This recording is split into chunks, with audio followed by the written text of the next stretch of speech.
testing, test. All right, welcome back to our invited tenant groups, and I'll invite you all to introduce yourself, and then we'll hear from you in whatever order you all prefer. And what we'll do is two things. One, please make sure to speak into the mic so folks watching on YouTube or watching the recording can hear you. And we'll probably open the floor for questions after everyone's presentation. Thank you. Yeah, and just the green light indicates the mic is on. So, thank you. Please. My name is Lucy Block. I'm a Senior Research and Data Associate at ANHD, which is the Association for Neighborhood and Housing Development. Hi, my name is Oksana Mironova, and I am a Senior Policy Analyst at the Community Service Society of New York. My name is Larry Wood. I serve as Director of Advocacy and Organizing at Goddard Riverside, and here on behalf of the SRO Law Project. I've been there 37 years as well.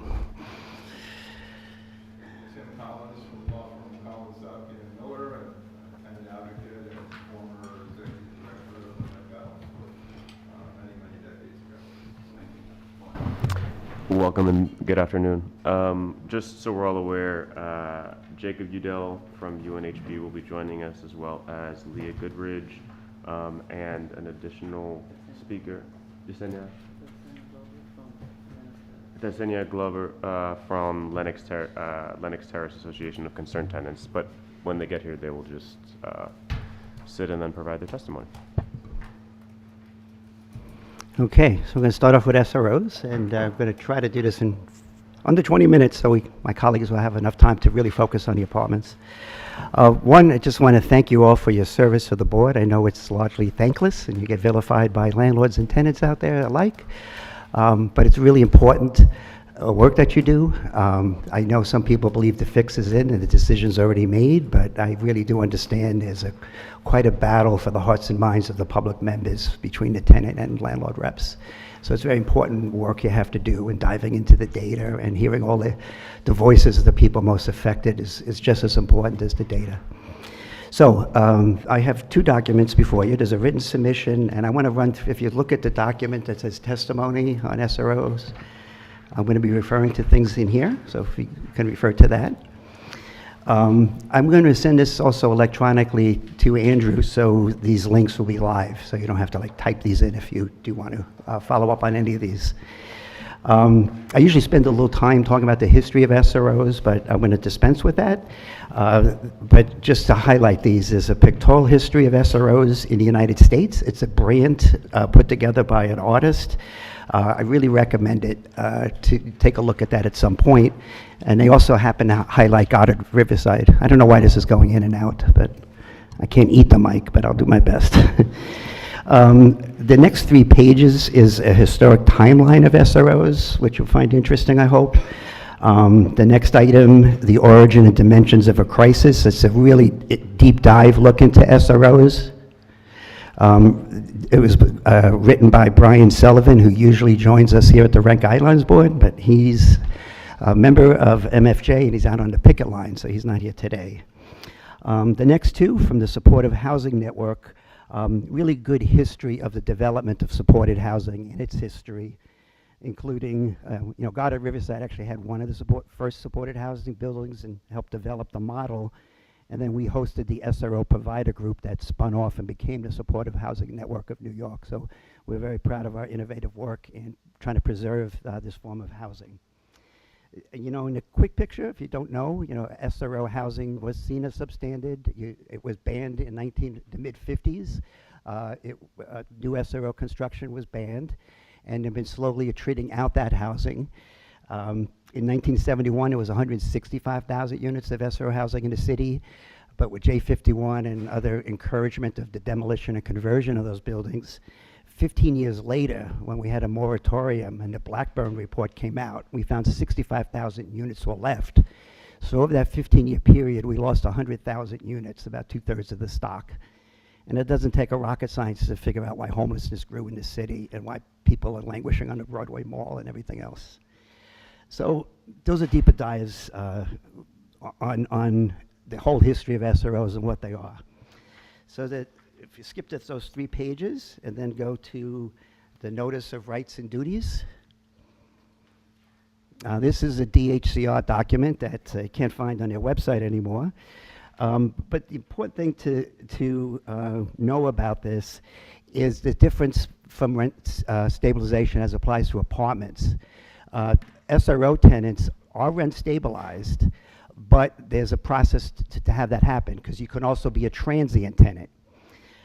So when you move into an SRO, you're supposed to be given this notice, and I've never known an SRO landlord to do it, but informs you that the room is subject to rent stabilization, and you have a right to trigger your rights to become a stabilized tenant. It's called a lease request, but you actually don't get a lease, and it's not a request. It's a trigger of rent stabilization applying. And this was just, we viewed it as a loophole. Back in the 70s and 80s and into the 90s, we were advocating for closing the transiency loophole because we realized we were losing SRO units. We never won that battle, but it opened the door for non-stabilized rentals. And you can't blame the SRO owners looking to maximize their rental income. So if they're renting to special needs populations, the homeless families in the 80s, you know, the big so-called welfare hotels like the Holland Hotel, the Martinique, and others in Midtown. Early on, it was the Division of AIDS Service and then HASA placing people in SROs. There were colleges that net leased rooms, NYU, Columbia, Teachers College, American Music Drama Academy. And then tourism. In some cases, short-term rentals were permitted, but many SROs, you're not supposed to do less than 30-day rentals. But there was a huge growth in illegal rentals of SROs.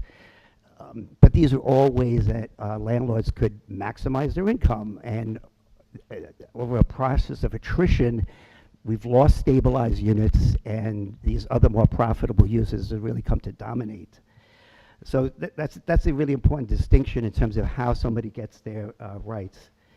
The next page, the second page of that, where I highlighted things, this is how, which hotels became subject to stabilization in 1974. And it was basically buildings that rented for less than 300, rent was less than $350 a month or $88 a week as of 1968. So if the rents fell below that, they could be subject to stabilization, and above that, they were not at that point in time. Okay, moving on to the next page. This actually comes from the hotel orders.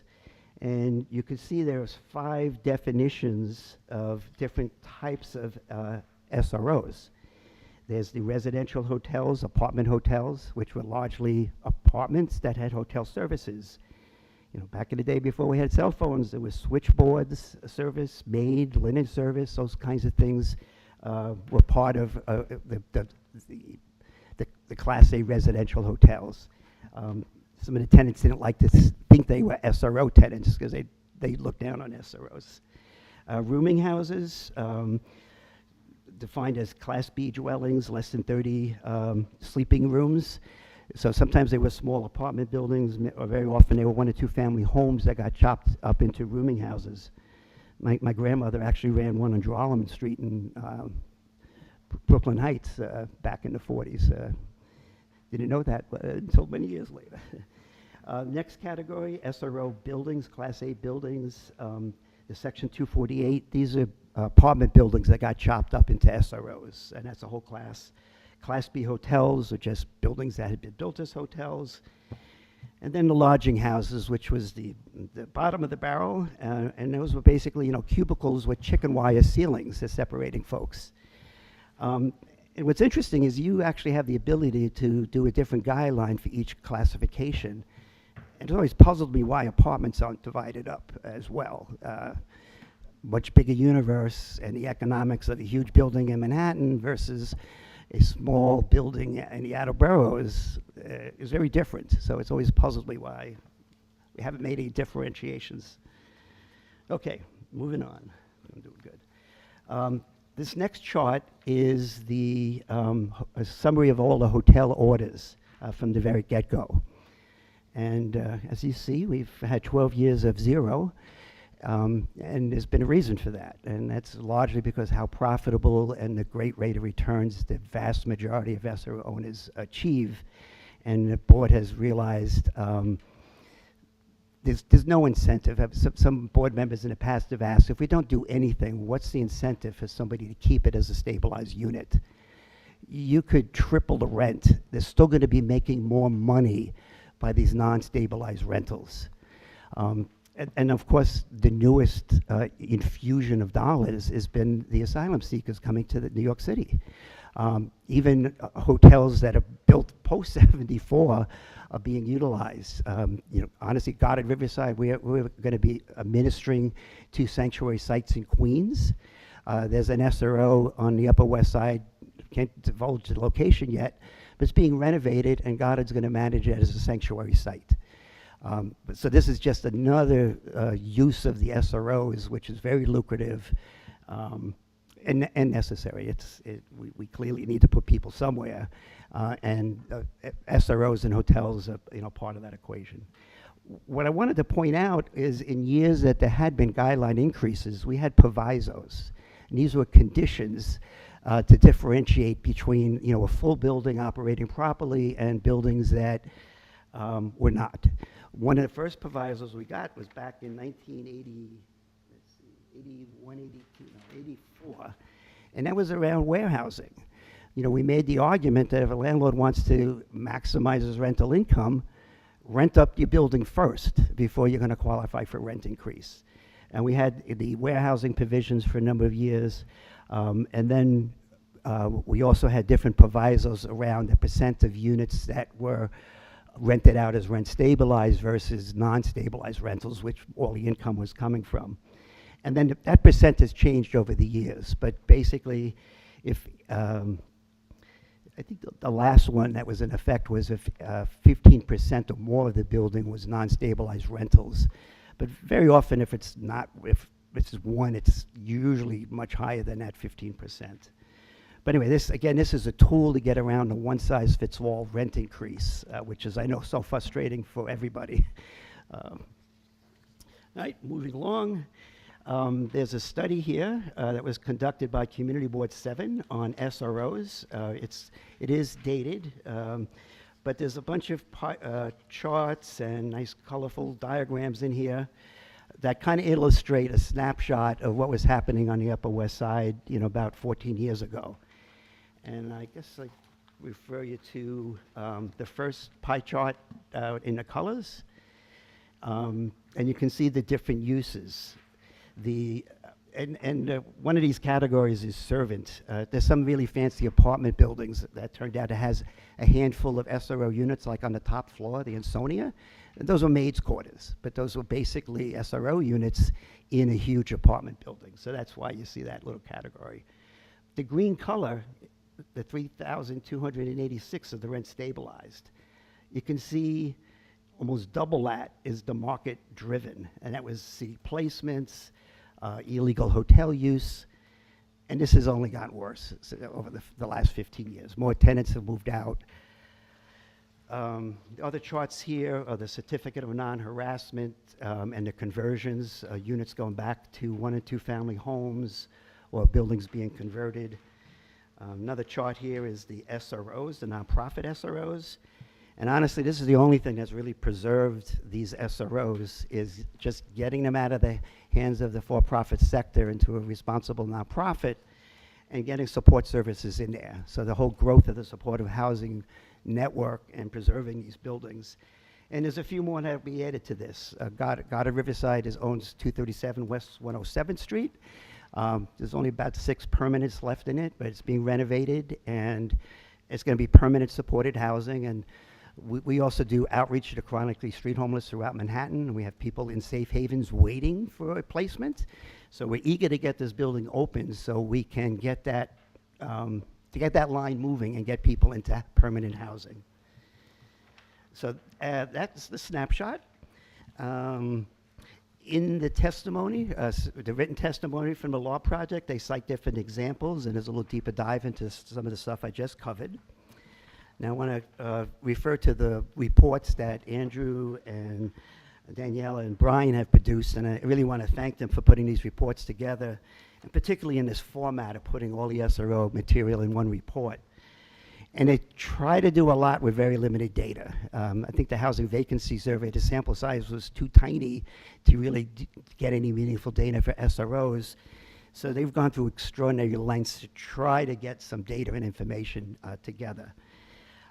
There is a one-year lag. The current report will be out in May, so this is last year's. So when that comes out, I urge you to take a peek at it.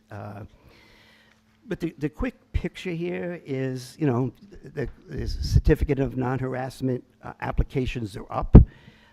Illegal hotel rentals are up. But that report also includes apartments and other things. I think the current report maybe will show a decrease. I don't know, because Airbnb had to withdraw a hell of a lot of listings that were illegal. So I don't know what that will show in the future. But in the case of SROs, it wasn't Airbnb rentals. It was actually the hotels with their own websites renting out the units for less than 30 days. That was the illegal hotel component. What's also interesting here is the mean and median rents have continued to go up year after year. And if you think, well, we've had 12 years of a rent freeze, how do rents going up? It could be a variety of factors.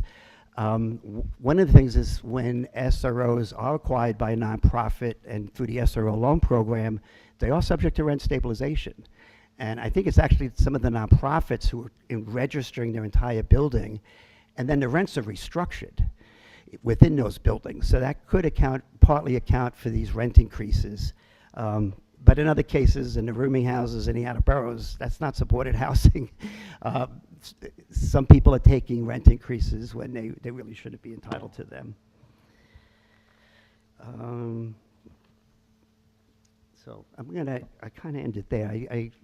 Basically what we're arguing is the conditions have not changed. In fact, they've just gotten more dire. There's less stabilized units out there. The tenants, some of the poorest in the city, many of them, even though they haven't had a rent increase in quite some time, they still have very high rent burdens. So for all those reasons, we're just seeking another rent freeze for SRO tenants. Thank you. Thank you so much, Larry. Questions? Arpit. Yeah, thank you for your testimony. Just a quick question. I just want to follow up on something you said there, which was there was a lot of SRO units that were, subsequently converted or abandoned, and you're saying that led to the rise in homelessness in New York City. So that's something I've heard a lot. I'm very sympathetic to. I'm just wondering if you know of any studies or research or other reports that would kind of bear out the connection between the loss of SRO units and the rise in homelessness. Sure. I didn't bring them, but yes, there was a number. I will definitely get them for you. I think the Coalition for the Homeless did one early on. Kim Hopper.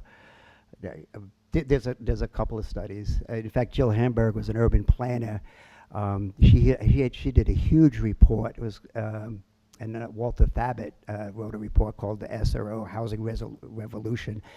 Back in the 80s and 90s, they were actually advocating for changing and allowing for new SRO construction, which is it's something being looked at now, even in the context of office buildings that have common kitchens and common bathrooms. Is there a way to convert these office buildings so there's shared living space? Thanks. I'll try to follow up with you about that. Thank you. Great. Other questions or comments? Doug. And this might be actually more for us than for you, Larry, but Sure. You mentioned about hard to get data. Do you have any data on the incomes of individuals, even if it's just in the Upper West Side? Because I would assume it's extremely, extremely low income. Yeah, I mean, it's partly was in the studies that you did. I think we pulled out some of the stuff that could apply to SRO tenants. Oh, I see. Do you have, I mean, I was looking for data that you produced on this. I didn't. Even the income and the number of units, even in the different classes? Well, our hotel report will take a look at the number Okay, of, so and that's coming, right? yeah, that's what we have, and it's registered data by owners with HCR. I don't know of any wage data. The last wage data for SRO tenants was in the HVS, and like Larry said, there's so few now that they can't report any statistics on SROs. So I don't think there's a way to get to wage data at all. No. You know, and unfortunately. The rent data would be in the HCR data, Yes, and that we'll get to next month. but I gotta think. I must say that the remaining tenants in SROs tend to be seniors. They've become naturally occurring retirement communities in some respects, so it's probably Social Security and SSI and that, yeah. So they're not living large. Is just occurred to me now that you mentioned seniors, do they or can they apply to SCRI and DRI as being a SRO? Yeah, Yeah. some have SCRI. Some do, okay. Yeah, I know AC does. You asked about, Ed Cunningham was one of our tenant leaders and testified for decades down here. But she has SCRI, and she has a high rent burden because it doesn't get rolled back. It gets frozen when you enter the program. Again, Larry, thank you so much. Thank you, Nesta.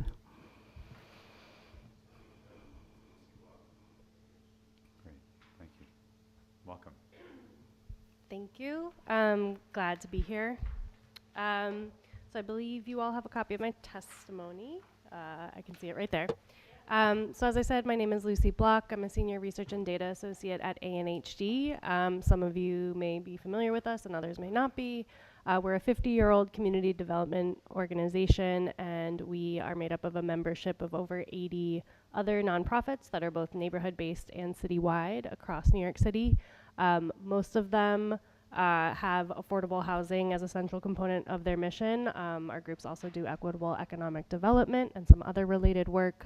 But our members range from nonprofit affordable housing developers, and we were originally founded by New York City's community development corporations in the 1970s. And we also have a lot of groups that do tenant organizing and work directly with tenants. So the first section of my testimony really deals with current statistics and data on circumstances for tenants right now, which I imagine you all have been hearing about this, and you're aware of a lot of this data, including from the income and affordability study that RGB produced this year.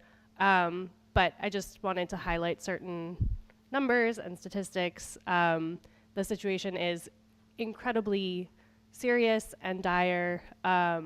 Tenants took a huge hit during the pandemic, and while there was ERAP and there was temporary assistance, there just is not a recovery. And as you all know, homelessness is just continuing to get higher and higher and worse.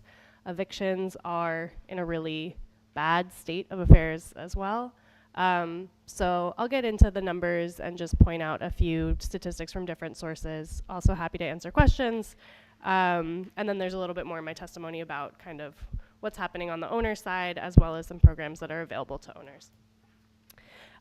So first of all, a few numbers from the Housing and Vacancy Survey that I think are particularly important to note this year. So of all households, 13% missed their rent payment at least once in the last year, and 18% of households that make less than $50,000 per year missed a rent payment. So huge number of households that are regularly not able to afford their rent currently. 86% of households with an income under $25,000 and 45% of households making between $25,000 and $50,000 are severely rent burdened, which means that they're paying over half of their income towards rent. You've probably heard the statistic that about half of all tenant households are rent burdened, and about 30% to a third of all households are severely rent burdened, but this is of course like much more concentrated among lower incomes, and that 86% number is new and particularly bad this year. There are certain things that HVS breaks out by type of housing and certain things it doesn't. So some statistics that I think are really notable from the tables that are available breaking out rent stabilized tenants versus market rate tenants is income. So the median household income of rent stabilized households is $60,000 versus $90,800 in market rate households. HVS now asks questions about food insecurity, and I think that's also an important one. So looking at just cost burden overall and the fact that housing costs mean that many households cannot afford to feed themselves. Rent-stabilized tenants are 50% more likely than market-rate tenants to be food insecure and twice as likely to be very food insecure. I could pull up those numbers, but off the top of my head, I believe it was something, we're talking in the range of like 8% to 12% in those various categories. So this is not like 2% of households. This is like more like 1 in 10. So next up, evictions. So I've got a chart here of monthly evictions since the beginning of the onset of COVID. The gray area is since the end of eviction protections in state courts that allowed evictions to proceed at like a regular pace. So since March of 2022, there have been over 7,000 monthly non-payment filings in New York City courts alone. There isn't like hard and perfect data on how many evictions are in rent-stabilized housing.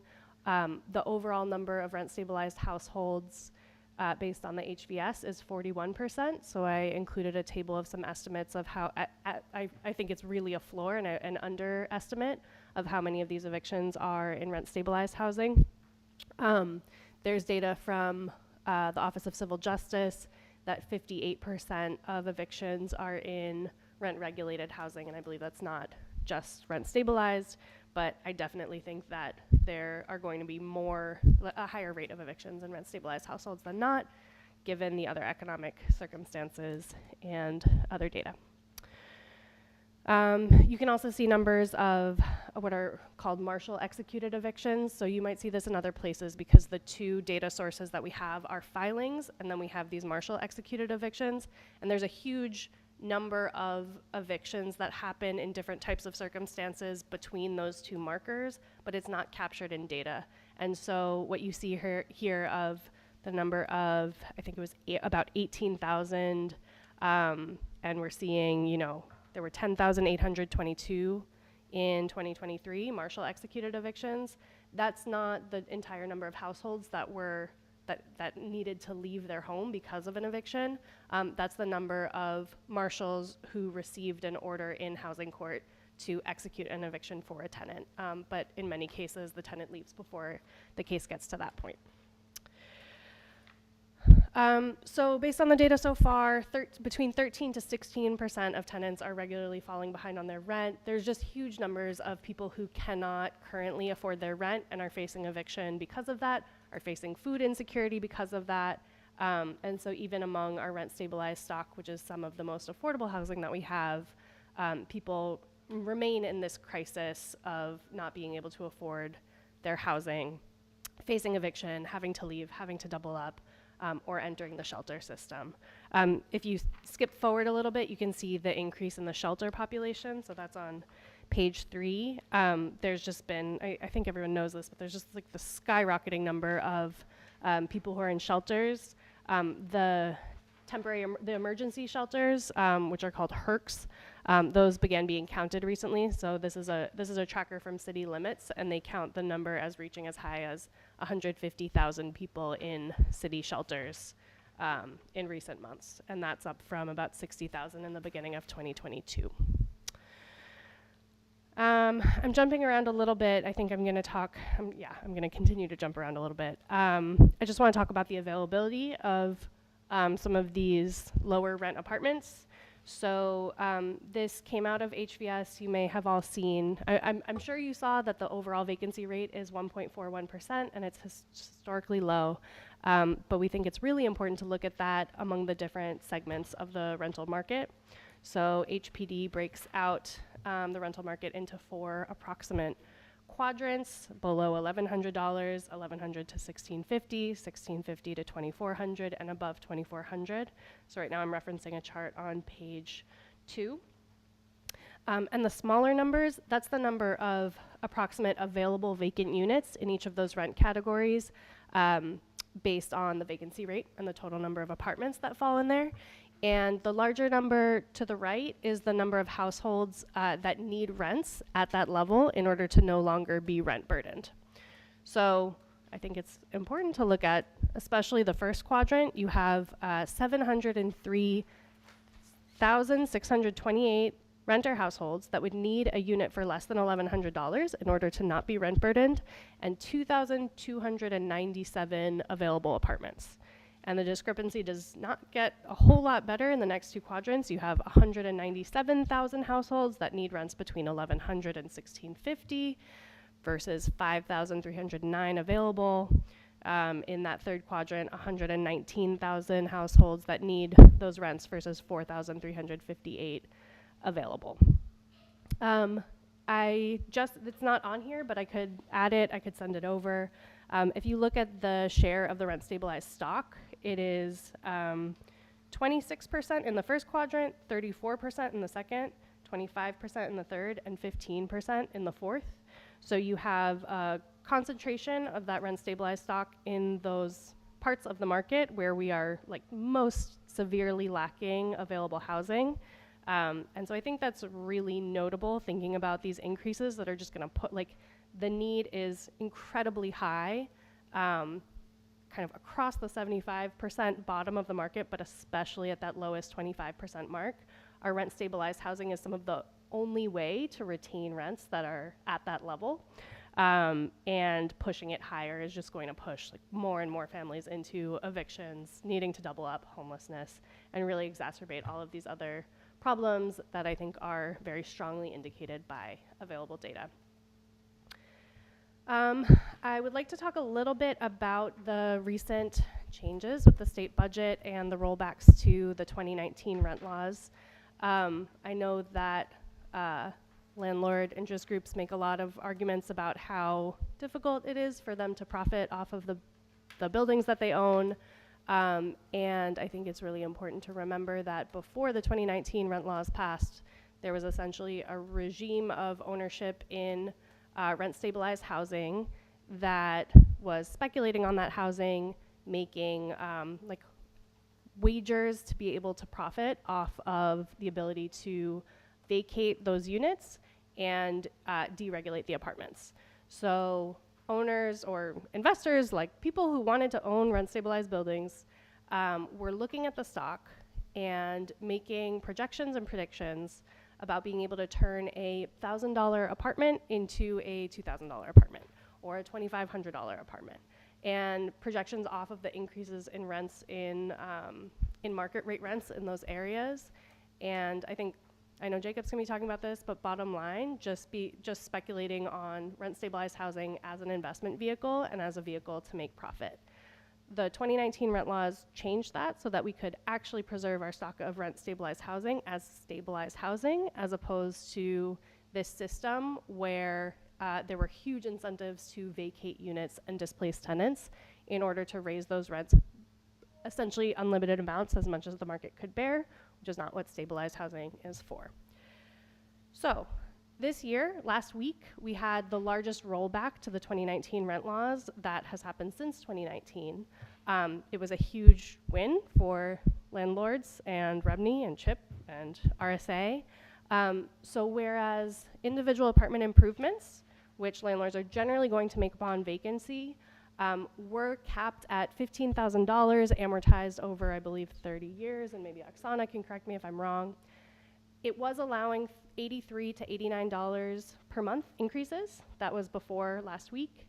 And now that cap has been doubled or more than doubled. So it's gone from max of $15,000 to a max of $30,000 or $50,000 if a tenant has been there over 25 years or if the unit's been vacant for the last like 3-ish years.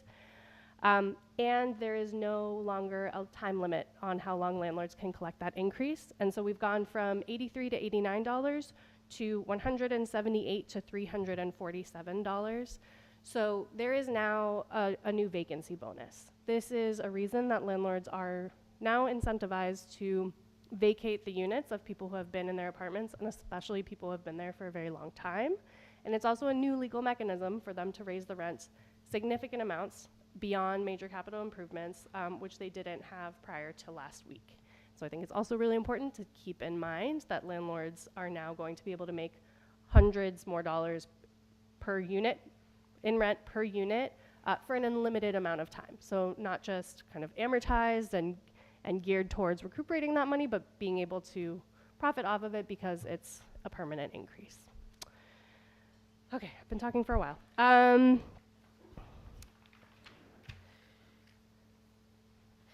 There's also some data in here about the kind of claim that landlords have been making since the rent laws passed that they can't afford to renovate their units, and they're holding, tens of thousands of rent-stabilized units off the market, and that's what's, the cause of our housing crisis and our lack of housing supply, because there are these units that need $100,000 in repairs, whatever, it is, and they can't afford to rent them out. So 2 things I would say to that. One is that assessment is based on being able to make profit off of a single unit as opposed to the profitability of the entire building or portfolio. For example, we are a membership organization of nonprofit developers that are interested in housing people, and so if they can operate the entire building viably, they're going to do that as opposed to trying to profit off of every unit individually. And second, there's a chart here from the Independent Budget Office showing the number of rent-stabilized units that were vacant for over 12 months since 2017. And so you can see that there is an increase, and the increase is about 5,000 net units as opposed to the 25,000 units estimated by CHIP in their report. And lastly, I am not going to list every single one of them, but the testimony has a series of programs that are available to owners to be able to make capital improvements and to be able to afford to maintain and run their buildings absent being able to increase rents. These are programs that our members take advantage of, but are also available to private landlords.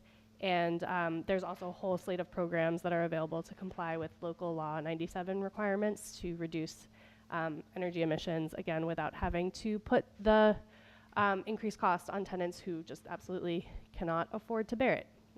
So I'm going to leave things there. Lucy, thank you. Questions?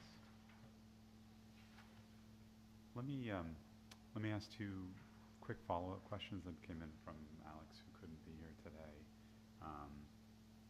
The first is there's a discussion, or you have a point when you talk about the programs to assist owners. You had mentioned not just capital costs, but operating subsidies, and I'm just wondering if you could say a little bit more about that. Was that in reference to the multifamily housing rehab program, or I'm not sure? You say a variety of programs exist to assist owners with the cost of retrofitting and operating, and maybe they're just all the same. There's a point of clarification. Yeah, so I want to just be clear that this is, a list that we've compiled over the years, and I'm actually not the expert at my organization on development and preservation policy and programs. So I would be happy to follow up with more information. So I'm hearing the general question being, which of these programs can help with increased operating expenses? And off the bat, I believe that the multifamily housing rehab program is one of the ones that's available for that. But I would want to confirm that. Appreciate the follow-up. Yeah.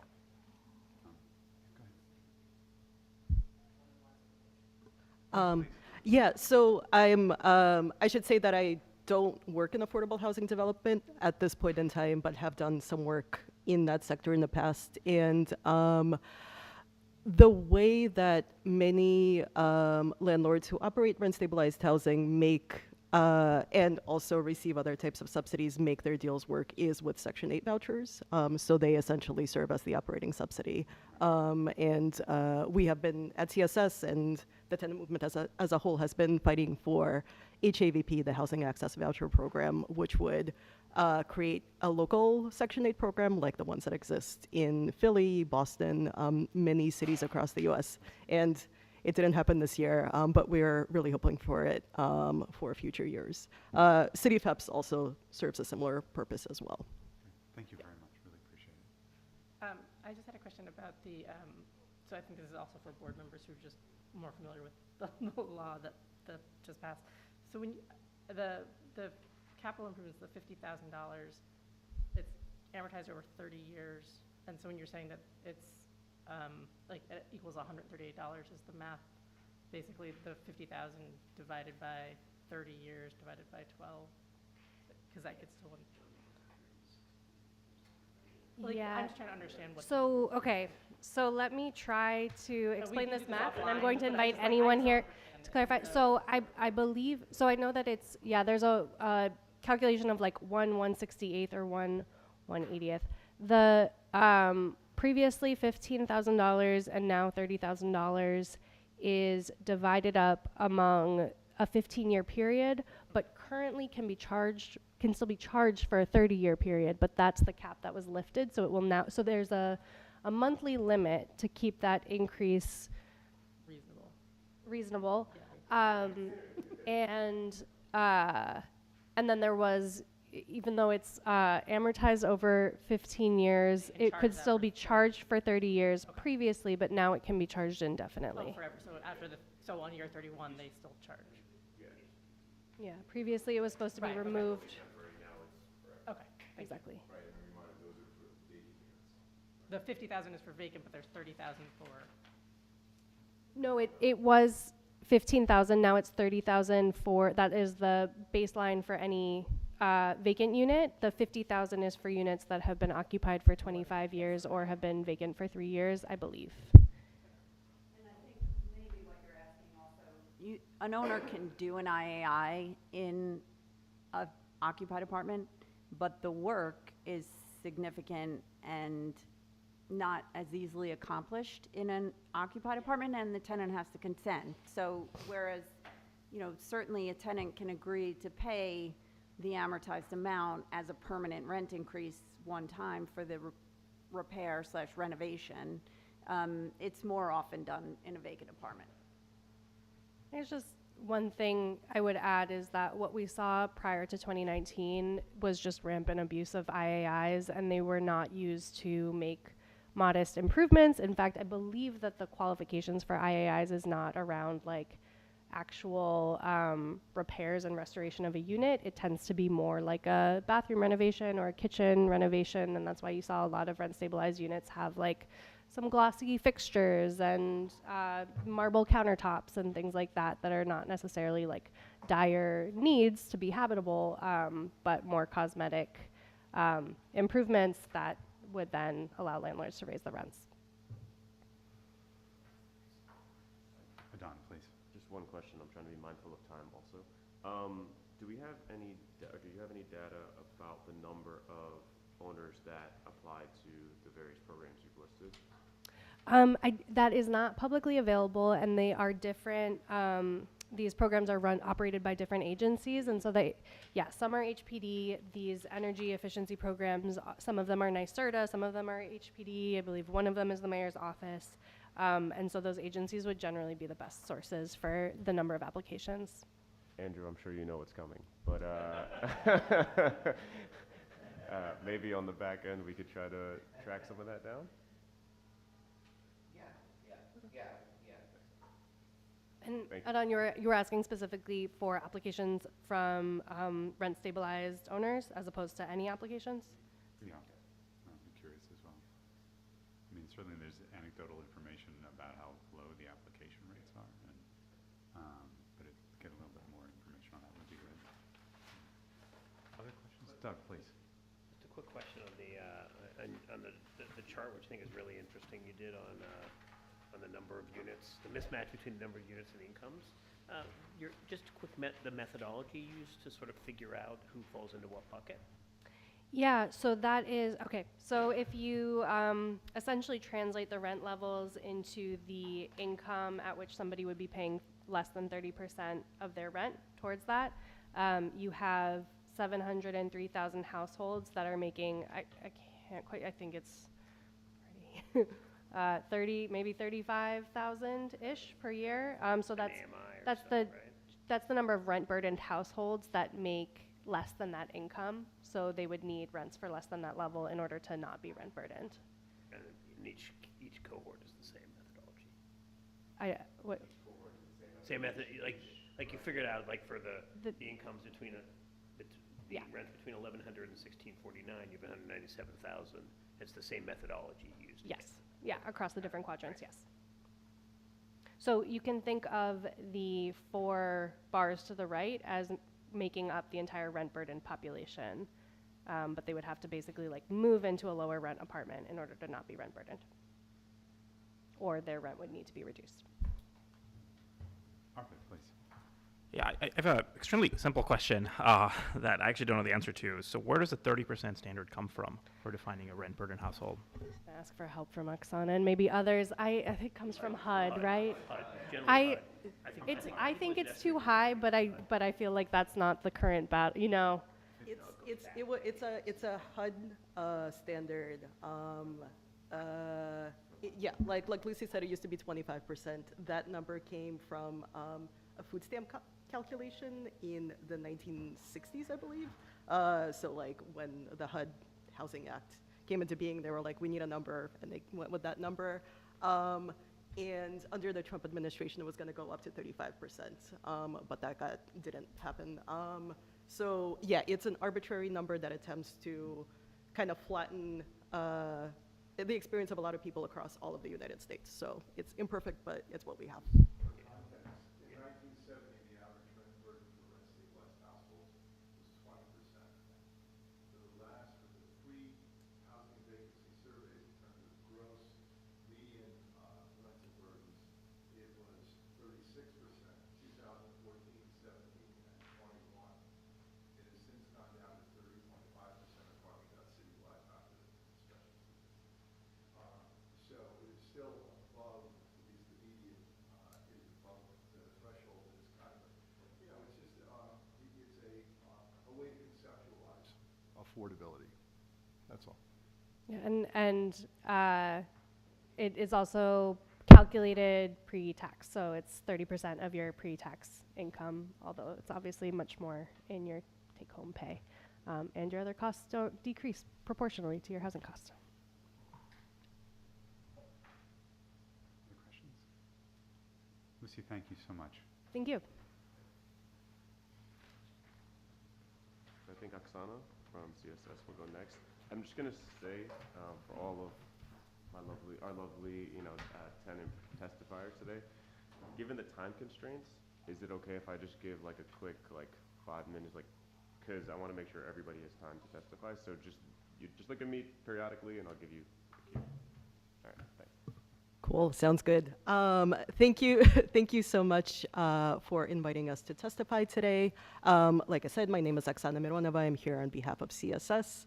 And to echo Larry's opening, I really appreciate all of your service to the city, and would like to share my appreciation for RGB staff, who do a ton of work compiling massive amounts of data into legible reports. So thank you for that.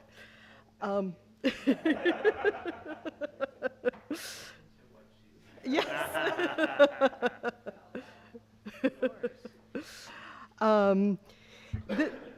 So I'm just going to read a bit, and I will look at it done when I should stop reading. This year, every member of the RGB has served for at least one term. This means that everyone should recognize a stark difference between the data the RGB staff compiled and presented this year as opposed to last year. 1 year ago, the data, much of it from 2021, painted a portrait of both tenant and landlord hardships. Specifically, it portrayed deep losses for landlords in core Manhattan. Newer market rate buildings had the biggest losses, mostly as a result of high income flight from the city during the pandemic. In our testimony last year, we argued that the market has returned to normal since 2021, and that some asking rents were skyrocketing, vacancy was plummeting, and core Manhattan was most definitely not suffering. This is exactly the picture in this year's data. Landlords' NOI are up 10.4% over the previous year. This increase is historic, the fourth highest jump in the past 32 years. The last time the RGB was presented with comparable NOI growth was 2017, when the board approved a rent increase that was less than half of last year's adjustments. Over the long term, the last 32 years, landlords' inflation-adjusted NOI went up 48.4% citywide, with the highest gains outside of Manhattan. Over this time period, Brooklyn's NOI increased by 153%. Meanwhile, the data also shows that the proportion of income landlords put towards expenses went down 0.9 percentage points as vacancies plummeted and rent collection rates rose. Trends demonstrated in the IAI report, the mortgage survey, and in the HVS. From a tenant's perspective, low vacancy is a hardship. Tenants have little individual bargaining power against their landlord as they have no place to go. From a landlord's perspective, low vacancy is a boon. Not only do they have more bargaining power in a negotiation with a tenant, but hundreds of applicants clamor for units no matter their conditions or location. Apartments turn over quickly, generating more and more revenue. Simultaneously, commercial vacancies are also down in the city and are subject to no rent regulation whatsoever, contributing to many landlords' revenues.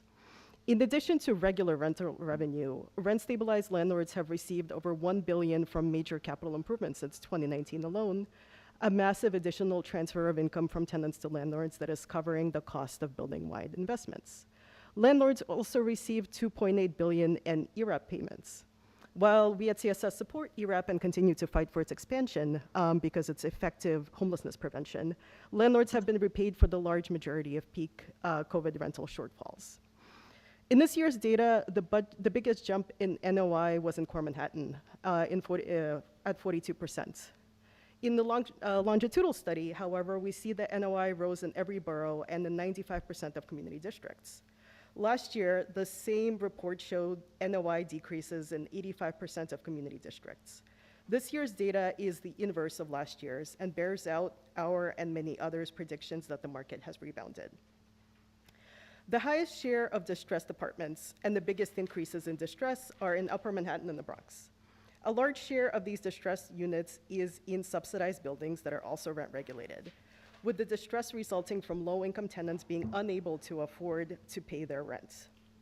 Many non-subsidized units in Upper Manhattan and the Bronx face similar rent collection issues, though their distress is rooted in high debt loads as a result of over-leveraging.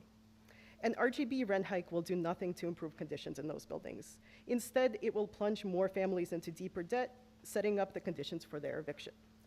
A viable alternative to mass evicting long-term low-income tenants in favor of higher-income households in Upper Manhattan and the Bronx is the provision of ongoing rental assistance. Even though Manhattan may be an island, property ownership is not. I did not write that line, I should say. I'm gonna blame my colleague for that.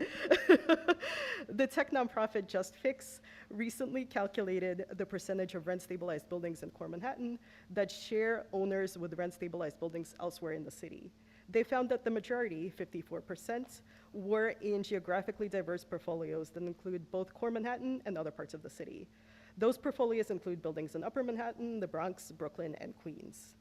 The impact of high NOI gains in core Manhattan is not isolated to that part of the city. Instead, the robust gains are combined with modest gains and modest losses in other four boroughs as well. Just Fix also researched landlord portfolio size, finding that the majority of tiny or one building and small 2 to 5 building landlords do not own any rent-stabilized units by design.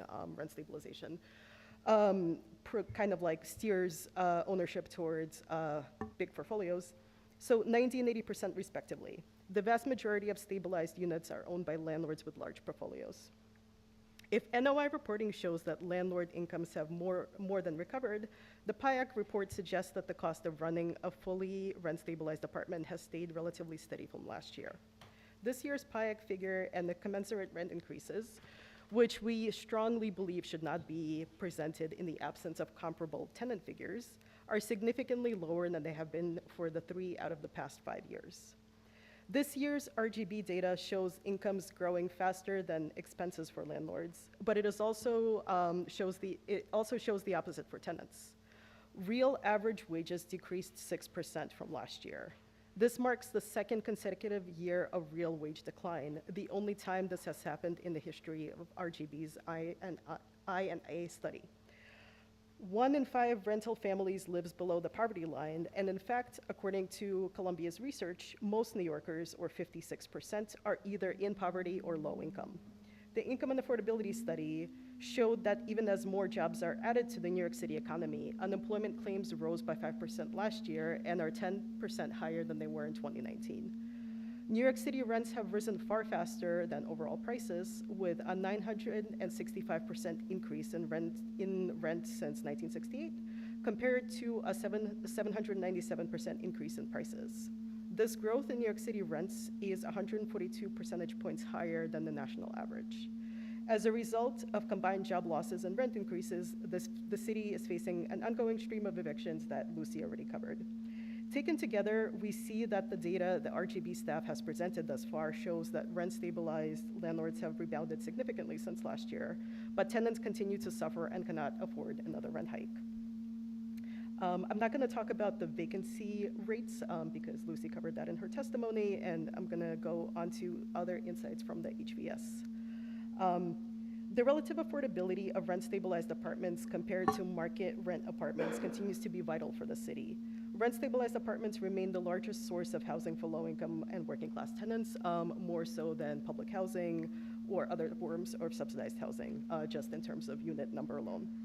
Rent-stabilized tenants have lower median incomes than their market rate counterparts, and they're also more racially diverse, including more immigrants, more people with disabilities, and more seniors. The HVS showed a decline in rent-stabilized one-person households from 46% in 2021 to 41% in 2023, indicating more solo tenants taking in roommates to afford rising rents. The survey also suggests that rent-stabilized tenants, like public housing tenants, are facing rising food insecurity issues and are experiencing insecurity overall at a far higher rate than market rate tenants. Rent-stabilized housing is also a very wide spectrum, and this is one of the system's strengths. While it includes very low-cost apartments, even though they have been declining with every single HVS that I've been following, 15% of rent-stabilized units are in the top price quartile for the city. Income among tenants overall has gone up since the last HVS, but sadly, this is not an indicator of rising wages among low-income workers. Instead, it is a statistical byproduct of newer, wealthier residents counted in the survey, while low and middle-income New Yorkers disappear from the survey. A recent report from the Fiscal Policy Institute shows that many New Yorkers are moving to suburbs and areas that are not too far away, but are still very expensive. 5. Okay.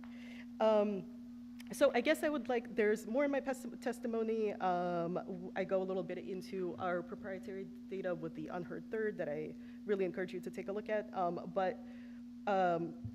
If looking at this data and thinking about where the NOI was last year versus where the NOI is this year, we strongly call for either a rent rollback or a rent freeze. Thank you so much. Questions? Yes, Christina. The data you referenced in the Just Fix Yep. studies, does Just Fix, did they have a report, or is that just data you've pulled from there? Because that would actually be helpful to see, to understand some of the information about the portfolios. Because what I think you're arguing, and tell me if I heard it correctly, is essentially a lot of larger landlords have a portfolio across different boroughs and are diverse geographically. So the argument about necessarily pulling out core Manhattan is not as strong as the landlords would like us to believe. Is that sort of what you're saying? So I could actually speak a little bit. I could speak a bit about that. So Just Fix was going to testify today, but for various reasons they cannot. They are, I believe, still going to be submitting some form of written testimony. But be that as it may, one of the data asks that I had of them after the initial NOI conversation was to break that out. And so I have some of the numbers here. I think, Oksana, you had, if you could just refresh my memory about that other statistic specifically, and then I could talk about the breakdown. Yeah, absolutely. 54% is what we had heard. 54%, and then, yeah, folks that out of the portfolios they looked at that had buildings in core Manhattan, 29.3% also had buildings in non-core Manhattan. 29.2% had buildings that were in Brooklyn. 22.9% also were in the Bronx, and then 18.2% in Queens. So just to show the, yeah, and again, I'm just listing it here, but they're going to be able to provide some additional information. Just so I understood that statistic, so that's the fraction of building owners in core Manhattan who have a building outside of Yes. core So, Okay. so it would be if you owned a building in core Manhattan, and then 29% have a building also in upper Manhattan or non-core Manhattan, and then 29.2% have an additional building in Brooklyn. Okay. Right, And do you have the reverse of that statement? So how many buildings outside of core Manhattan are also owned by someone that has a building in core Manhattan? Oh, I see. Like the fraction. That's How many I don't Bronx have that. buildings have owned by people that have buildings in core Manhattan. Yeah, we can find that though. Yeah, like the flip. The flip, Yeah, yeah. because that's, I think, part of the question. Yeah, so we're going down a rabbit hole about owners who may own buildings in core Manhattan and own buildings in Brooklyn. There's requirements of all of those loans that one building doesn't fund another building, and lots of other mandates from the lender as required by law. So to me, plus you can have a building that's owned by 10 different people in varying percentages. I'm not discouraging the conversation. I just think that there's a very basic understanding that's missing here, that if you have a loan on a building, you cannot influx money from a different building to fund that building. So, and each building runs really as a corporation. They're owned separately and file different tax returns. Can I just ask a slightly different question? It's come up, and I think it was mentioned here, that the idea of wanting to do some sort of, I'll call it a tenant affordability index, excuse me, kind of a flip side of the commensurates, which, we could talk about, I don't want to talk about per se. Do you have an actual proposal of what that would look like? I mean, you mentioned the CSS study, and I think that has some elements, but I wonder if there's actually something, because it has been a discussion for at least the 2 years I've been here, and I'd be interested to see if you had something that might be worth us reviewing. I would be Staff. happy to come up with something if that is something that the board wants. And I'm saying this as myself, I would want it to be a conversation with all the groups that work on RGB related stuff from the tenant side, but I would look at both housing related hardships, so whether that's homelessness, eviction rates, rent burdens among rent stabilized tenants. But I would also look at other hardships as well, so economic indicators that impact tenants. So that is unemployment, wages, and looking specifically at the lower income population, and other factors that we include in our unheard third that Columbia's poverty tracker includes in their research. So food insecurity, insecurity related to transit, medical care. So kind of like looking at a holistic picture in the same way that the landlord side does.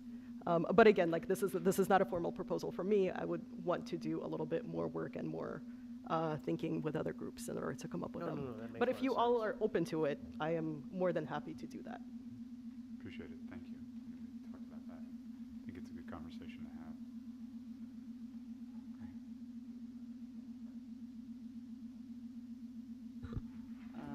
Before you get there, the one thing I will say in response to your comment, Christina, which I can appreciate, particularly as it is like when it comes to lenders, right, that practice, Yeah.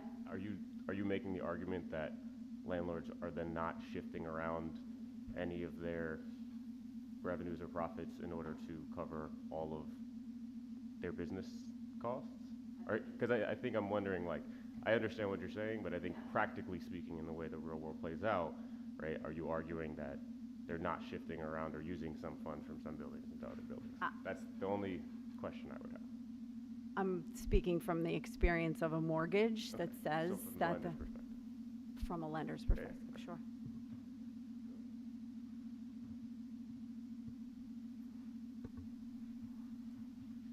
Okay, now we have Delsenia Glover from the Lenos Terrace Association of Concerned Tenants. Afternoon, everybody. Thank being you here. so much for thank you so much for giving me the opportunity to speak to you today. I'm not going to go into a whole lot of statistics and details of that and numbers because my good friends from ANHD and community service side have already done that, so I won't bore you with that. I'm here to speak from the perspective primarily as a rent-stabilized tenant, but I do have some background in this work. I was former executive director of Tenants and Neighbors at one time, and most recently deputy public advocate for housing and homelessness in the office of the current public advocate. I'm also very active in my tenant association for a long time. So I'm here at the invitation of tenants and neighbors to ask for a rent freeze for the rent stabilized tenants. I'm a resident of Lenox Terrace, which is a 6-building complex in central Harlem. It is a complex of 1,722 units in 6 buildings. The owner is the Olnick organization, and what is happening at Lenox Terrace is not atypical of what is happening across the city in rent-stabilized buildings and complexes. Just a little background, I don't know the exact numbers, but we believe that about 25+% of units were deregulated prior to the Housing Stability and Tenant Protection Act of 2019. Those units currently, the rent-stabilized units currently rent for more than $2,000 in Lenox Terrace, all the way up to $5,000. And this is mostly including what we call the Frankenstein apartments, where they put 2 rent-stabilized apartments together, or one rent-stabilized and one not, or whatever. And then the rent, the rent on those units go all the way up to $5,000. There are several of those in our building, in our buildings, and this is also a source of enormous income, I should say, for landlords who own rent-stabilized properties. Now, this is a complex in the middle of central Harlem, where gentrification is changing the racial makeup of the neighborhood because working-class families, newly graduated young people from high school or college, cannot afford to get an apartment in the neighborhood where they grew up. Apartments are also being warehoused in the complex. There are multiple units in each of the 6 buildings where tenants have moved or died out, and they are standing empty for 1, 2, 3, and 4 years, 2 on my floor. If landlords really needed money, they would be renting out these units. The Olnick organization, which owns Lenox Terrace, owns multiple properties in New York City and the tri-state area, including co-ops and condos, in addition to our complex. Those rental properties include the Laney on the Upper West Side, Les Triomphe in Midtown Manhattan, Gateway Plaza in Battery Park, Bristol Plaza on the Upper East Side, and the Century in Riverdale. They also have other properties around the country. In addition, in the tri-state area, they own 1,500 co-op and condominium apartments across 30 buildings in the tri-state area. Lenox Terrace, where I live, comprises 6 buildings, 722 units. Over the past year, there have been 844 HPD complaints, which is just under half of the total units, 498 Class A, B, and C violations, 136 were Class C violations, which are the most egregious. Apartments and the overall property is mouse and rat infested, and hundreds of tenants complain of lack of heat during this past winter. One 96-year-old woman who passed away a few weeks ago had had heat in only one room the entire winter. These maintenance issues are not uncommon in buildings with a majority of rent-stabilized tenants. The landlords do not care, and they hope tenants will move. Landlords do not need nor deserve a rent increase this year. If they are hurting, they can claim hardship, and I would be curious to know how many did that this year or last. So, tenants living in Lenox Terrace, owned by this landlord, and I said this last year when I was here, and I'll repeat it again, have the same painted metal kitchen cabinets on the wall and medicine cabinets and fixtures in the bathroom from when the buildings were first built more than 60 years ago. They've done nothing.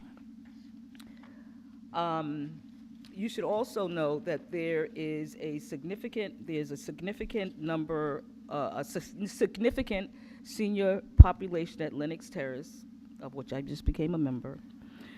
Most of, most of whom are living on fixed incomes but are not eligible for screen because their income may be slightly more than $50,000 a year. They are struggling with the highest cost of groceries. I mean, eggs are like, what, $5 or $6 for a dozen? And they cannot afford a rent increase, and the landlord does not deserve one.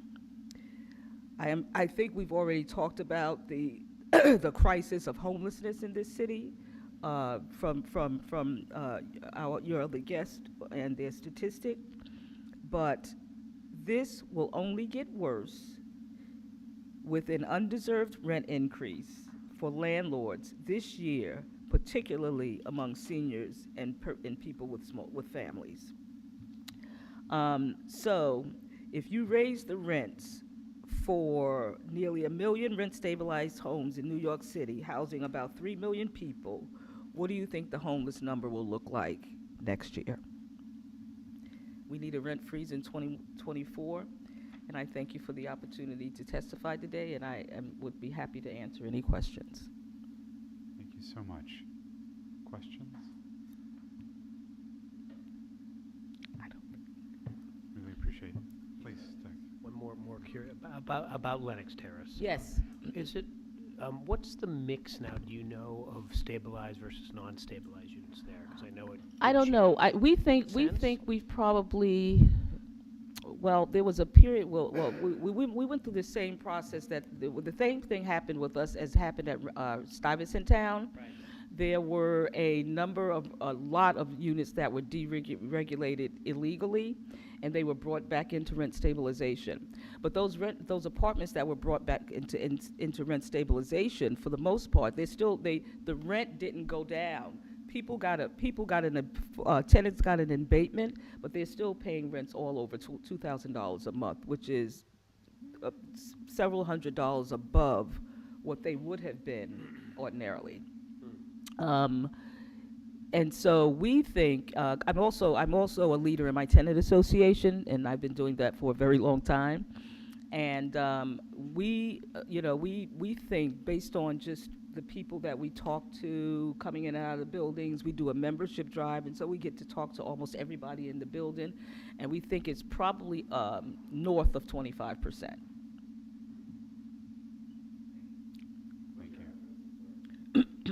It's 6 buildings, but my address is 2186 Fifth Avenue. You don't need the apartment number, do you? Are you coming to visit me?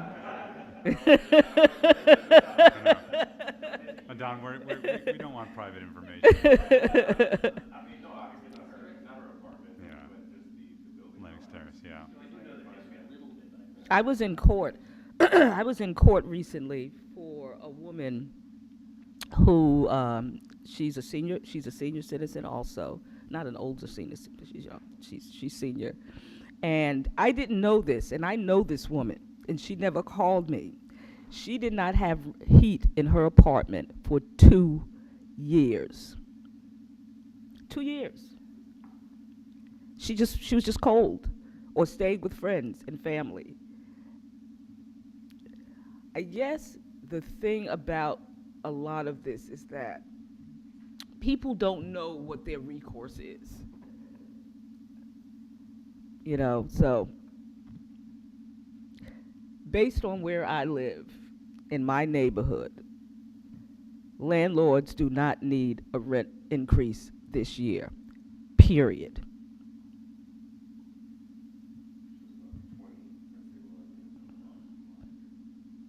What did you say?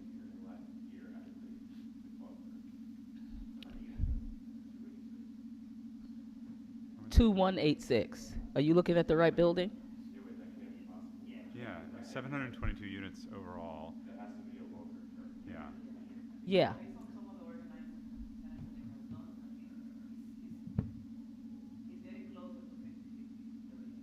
Yeah.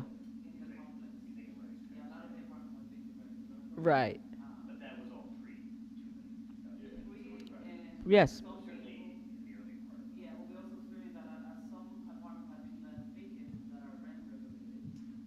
Yeah.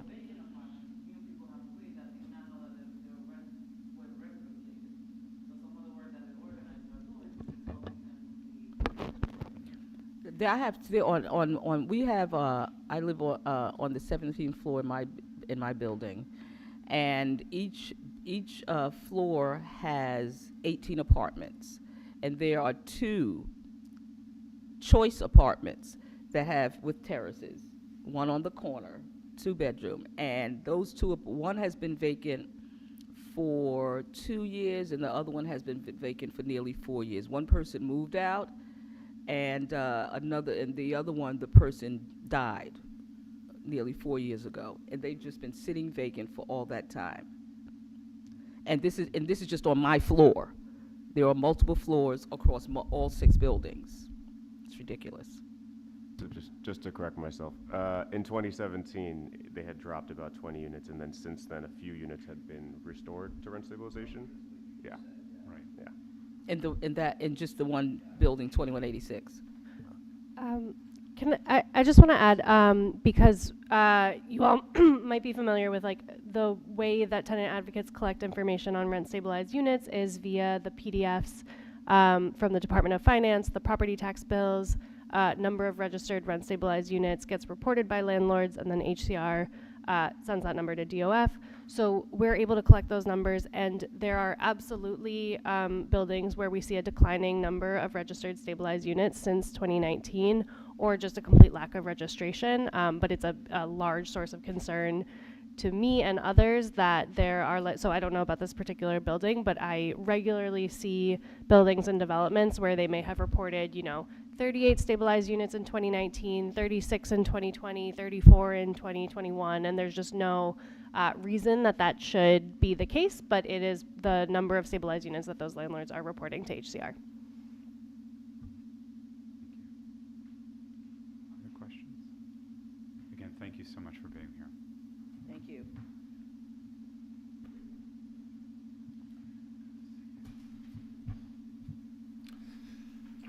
Hi, everyone, and thanks so much for the opportunity to share with the board today. My name is Jacob Udell. I'm the Director of Research and Data at University Neighborhood Housing Program, or UNHP, in the Bronx, where I focus on trends in multifamily finance that affect tenants and building conditions. I've shared in the past about a bunch of this stuff. I'm going to share a sort of interesting development over the past year that I think has relevance for you all as the board.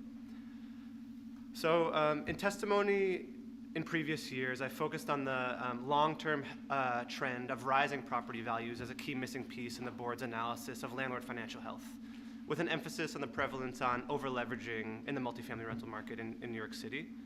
I focused on debt leveraging for a few reasons, right? The first is because mortgage financing in this market is commonly misunderstood to be a necessity of landlord operations, to fund capital improvements, for instance, when in fact all available evidence indicates that mortgage debt is very rarely used in that way, and instead has been the core of a leveraged business model to basically realize the lucrative returns that can be extracted from a hypercharged and speculative housing market.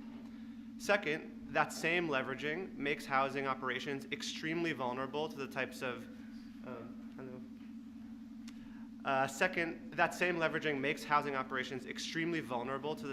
exogenous shocks we have seen over the last few years. Inflation and rising expense levels, changes to monetary policy affecting the prevailing interest rate, and of course, the disruption of the pandemic, just to name a few.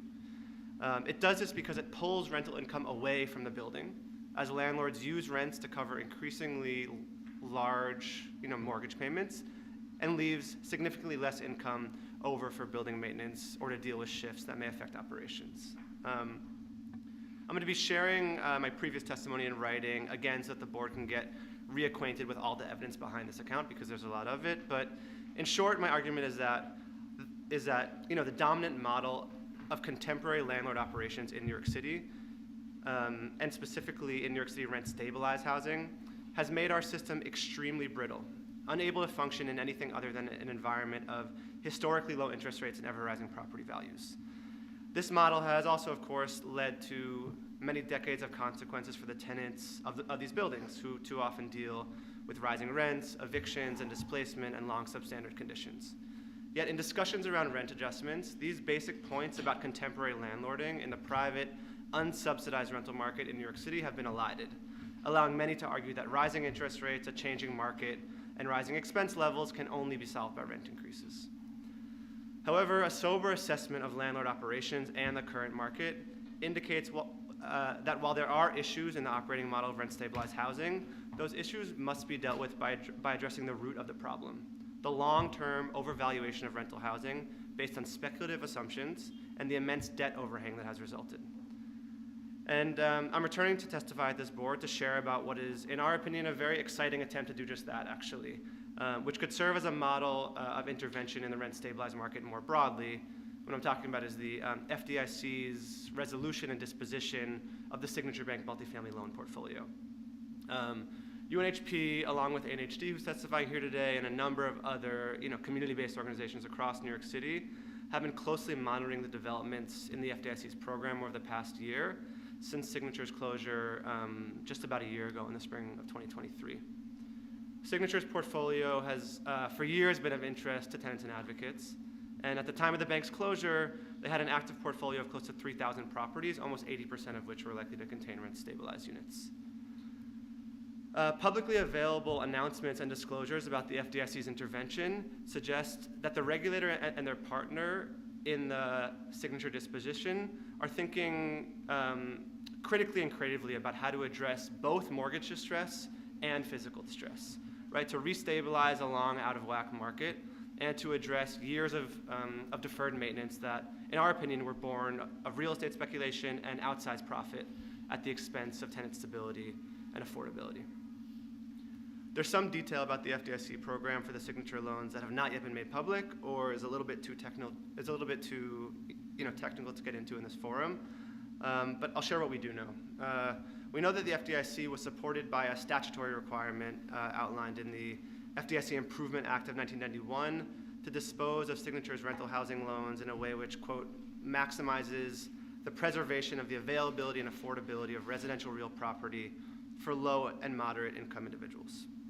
To meet that requirement, early on in the process, the FDIC created channels to understand the experience of tenants in Signature Finance buildings, and were also seemingly attuned to publicly available data on substandard conditions in the portfolio. So presumably in their role as receiver, the FDIC used all of that information alongside financial information about the loan portfolio itself to analyze the state of the Signature loans as well as the housing backed by those loans. In other words, they seem to be looking at precisely the trends that tenants and advocates have pointed to for years in this and other forums. The contradictory movements of cheap financing terms and ever higher debt levels for landlords, which led to outsized profit on the one hand, and long substandard conditions for tenants on the other hand. Given that starting point, I see the contours of the FDIC's program for the Signature portfolio as reflecting the results of that analysis, right? So by looking at the program, we can actually see what they were thinking when looking at all that data, even though we don't have access to that, to the rooms inside the Empire State Building where they were thinking about that. And from various announcements and available public information, there are some important high-level takeaways about the program worth noting. So the first thing is that the FDIC broke up the Signature portfolio into smaller pools, dividing out the properties with rent-stabilized units, and then within that, those with signs of physical and financial distress, presumably so that special attention could be paid to those properties. Second, the FDIC maintained large equity stakes in the 2 loan pools with rent-stabilized properties, allowing them to continue to be involved in the post-disposition process. Third, the FDIC found joint venture partners for the rent-stabilized loan pools committed to ensuring long-term preservation and affordability of the properties. Fourth, and this is important, the FDIC created a detailed operating agreement for their joint venture partners with an incentive structure for those partners to both address overfinancing on the one hand and deferred maintenance on the other, which can be achieved using tools such as audited capital repair programs, debt workouts, and even loan accelerations when necessary. And fifth, the FDIC has made significant additional funds available to address repair needs and other distress within the rent-stabilized loan pools. In my opinion, the FDIC's work on the Signature portfolio is critical for the board to understand, because it seems to both confirm the account of speculation and over-leveraging that tenants and advocates have been articulating for decades, and also addresses those issues at the level where they must be addressed, in between landlords and their investors, chiefly their mortgage lenders. Tenants had no say in the growth of the leveraged business model of rent-stabilized housing. Yet for decades, they've been directly affected by the negative externalities that have resulted. Now that this model may be faltering, it should not be on tenants to continue to bear the burden. Instead, we need policy interventions like the one that the FDIC has instituted. We need banks, lenders, and regulators willing to acknowledge their past role in the problem and current role in helping to restabilize the housing system. And we also need things like broad preservation financing and targeting operating subsidy, as others have talked about, from city and state agencies, which once again, tenants and advocates across New York City have been calling for this year and many years previously. Of course, the board does not have a say in those things, but I would suggest that it's incumbent upon the board to make its decision on rent adjustments from an accurate analysis of what is needed to address issues in the rent-stabilized market. Who is chiefly responsible for those issues, and who can bear the burden of its resolution? In other words, just because the board has a hammer, it does not mean that the host of problems in the rent-stabilized market is a nail. While the board considers adjustments that, as others have testified here today, so many tenants can ill afford, the FDIC's intervention points to a completely different approach, one that directly addresses the core dysfunction in the rent-stabilized market. The fact that so many landlords and investors had tied their lot to a speculative market contingent upon an extremely favorable financial regime, fast rising rents, and tenant acquiescence to long deferred maintenance. I encourage the board to take this reality into account when considering rent adjustments this year. Thank you.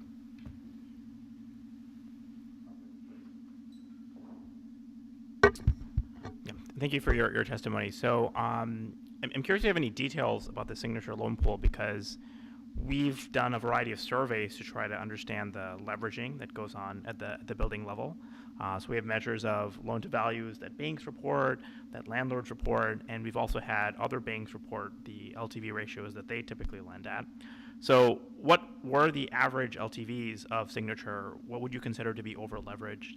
Can you give us a sense of what that would constitute? Yeah, so we don't have access to that information. I mean, you should probably ask the FDIC if you can see that on a private basis. But the work that we do is to try to compare what we're seeing in terms of debt levels, what we think that that translates to in terms of monthly mortgage payments, and then what we're seeing on the condition side. So we kind of have to piece together a puzzle that takes all those things into account, because we can't see LTVs or coverage ratios or that sort of thing. I will say that from a debt level perspective, a significant number of loans on Signature's books, and I can get you the numbers for this after this meeting. I don't have them offhand.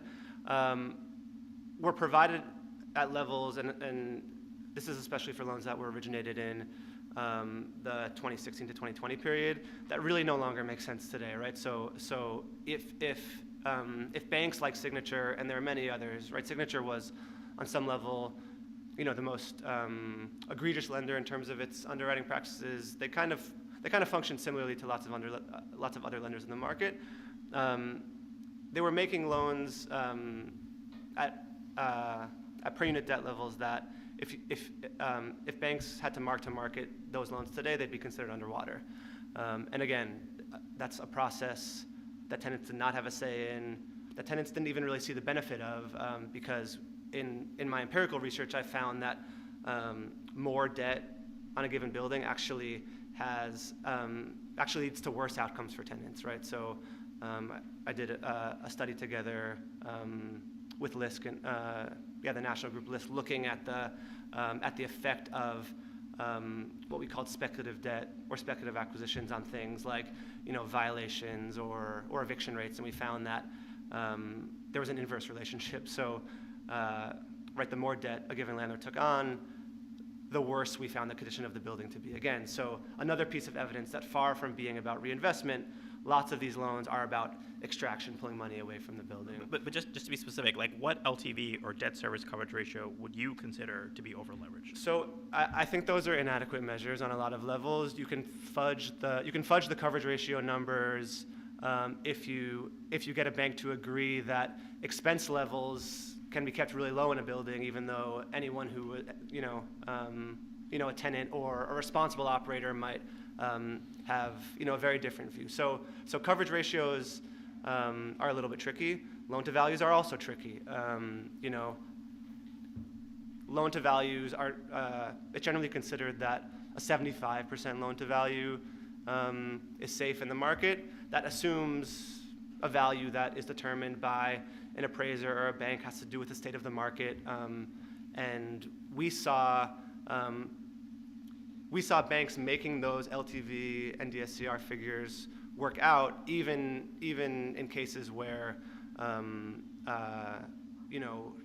we knew that those numbers basically ensured that fast rising rents were going to be locked in, or expense levels were at such a standard that was basically ensuring poor conditions. So I would say you can't define over leveraging via static LTV or coverage ratio figures. So how would you define it? I mean, I hear the argument, I've seen the argument, seen it in real life. I'm sorry, So how would you define over leveraged? Yeah, so I think about over leveraging as being able to to chiefly, especially in the post-2019 context, it's important to be able to look at the operating statement figures for that. So I think about the way that my organization, we're also a nonprofit CDC, we run housing, old stock rent stabilized housing, on a slightly different model, trying to keep rents as low as possible, really putting money back into the building, that sort of thing. So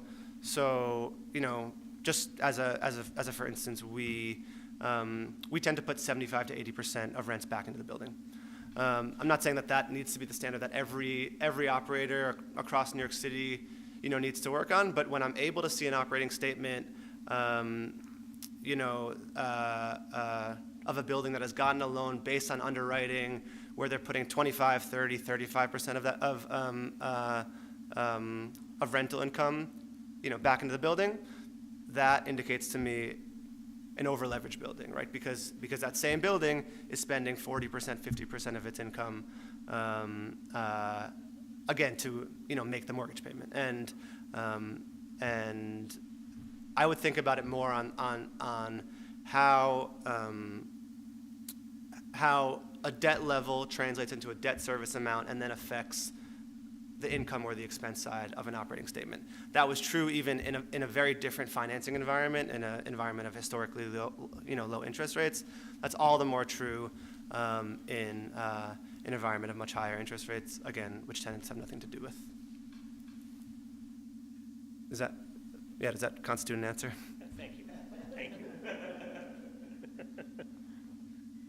Other questions? And Jacob, you'll share last year's testimony again. I know we could look it up. I will, yeah. Which has all the various ways that I've attempted to put figures to over leveraging and to debt levels over time. I think it's important to look at the long-term property value and debt level trends. When thinking about the contemporary situation. Thank you. Thanks, Jacob. So I thought we were going to have Leah go next, but since she stepped out and we're trying to be mindful of time, Tim? Sure. Thank you. Thank you, Adon, and good to be back. And thank you all for the invitation. And again, I always thank the staff, really outstanding work. I think you all should know, that, you're going into your 56th year of operations. Not you guys personally, but the board. And when I began with the board, it had not yet entered its 20th year of operations. So there's been a sort of long history that has occurred. When we used to provide reports to the board, they were isolated sort of ad hoc reports, And I can tell you that in addition to the price index, which was determined to be faulty and consistently overstate actual operating costs, we would do things like go to the Attorney General's office to get co-op filings, the red herrings and so on, to look at operating cost profiles as a surrogate for what might be going on in the real world. That's how bad things were. We finally got access to the Department of Finance data in 1990, and over a period of years, I like to think I helped, sort of usher in an expanded research agenda. We did the first annualized report, kind of compiled things in a more comprehensible and digestible way, but it has improved ever since. And success is sometimes a non-event. It's worth taking a moment to recognize that you're so much better off today than you were then. But sometimes you can be a little too successful. You're swimming in a blizzard of statistics. And people have presented you with all kinds of points. I heard a little bit this morning about economic operating costs to rent ratios in the Bronx starting in 2019. That's absurd. One of the biggest issues, the biggest issue that the second biggest issue that you are confronted with is balancing what has happened over the long term in terms of rent increases versus what the short-term considerations are. And I have to commend the chair for his transparency and I believe intellectual honesty, writing a letter last year outlining his concerns and where his mind was when he entered into the final vote. And his position was that we look at long-term trends, we look at short-term trends, and the long-standing practice has been to kind of balance the two. He was wrong about that, but it was, I think, a noble display of what his thinking was, which is all too rare, unfortunately, in this process. And it's important to focus on where people are really coming from and what the central issues are, because otherwise we get lost. And I'm sure he'll have a cogent reason to rebut what I just said, but the thing is we need to focus on that issue of long-term overcompensation. I don't have the audacity to ask this board to reduce rents all around so that 1 in 4 rent-stabilized tenants who is now paying over half of their income in rents can get down to a reasonable, affordable level. I wouldn't come before you and ask you that. But this morning you heard testimony, repeated testimony from different groups saying that there are buildings struggling in the Bronx and buildings with difficulty with their operating cost profiles and taxes and so on, and therefore you should raise rents for everybody. You still have, on average, very high rent burdens. Over half are paying that 30% standard. As I said, 1 in 4 are paying over 50%. Things have improved a little bit. But things were disastrous for about a decade when this board launched into what I used to describe as a march to the market and engineered rent increases that were way in excess of anything that the numbers supported. At a time when a 12% increase over a 3 or 4 year period during the Great Recession would have kept owners whole for their operating costs and preserved net operating income against the effects of inflation, the board authorized something in aggregate about 27% in increases. The consequence was that rents were about 15% higher than they needed to be in order just to protect owners and preserve their position at a time when tenants were suffering through the Great Recession. That overcompensation is baked into rents today. It is still with us. And it amounts to, and I'm just boiling it down for digestibility, about 6% overage in terms of overall rents. The purpose of this report that I present every year, which suffers and benefits from being highly abstract, is to show what the board has done since 1990, since we've gotten the data, and to show what would have happened taking all other things out of the equation, major capital improvements, individual apartment improvements, statutory deregulation, all of those things, take them out. And this is how I get very abstract. And just look at what the board did. And what the board did was grossly overcompensate tenants to the point that there was, had the board increased rents 171% by 2020, owners would have been fully compensated for their changes in operating costs and preserved their net operating income against the effects of inflation. In fact, the board authorized increases on the order of 211%, 40% higher. Now, over a period of time since the de Blasio administration and into the current administration, they started tapping on the brakes. It was way too little and way too overdue, because in the process, as I said, average rent burdens went up to 36%, which is unconscionable.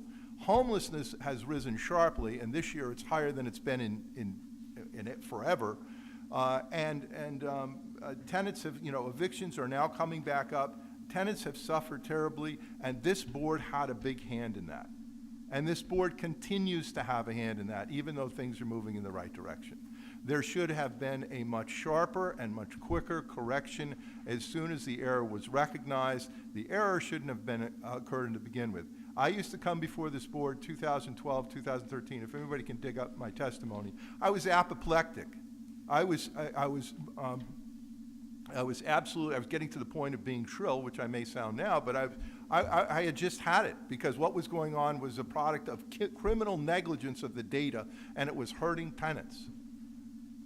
Now, we hear, time and time again about, the poor mom and pop operations, and the outer boroughs and people who are suffering. That may be real in a few instances. Here's the problem. Where's the evidence? Open your books. Let us take a look and see what's really happening.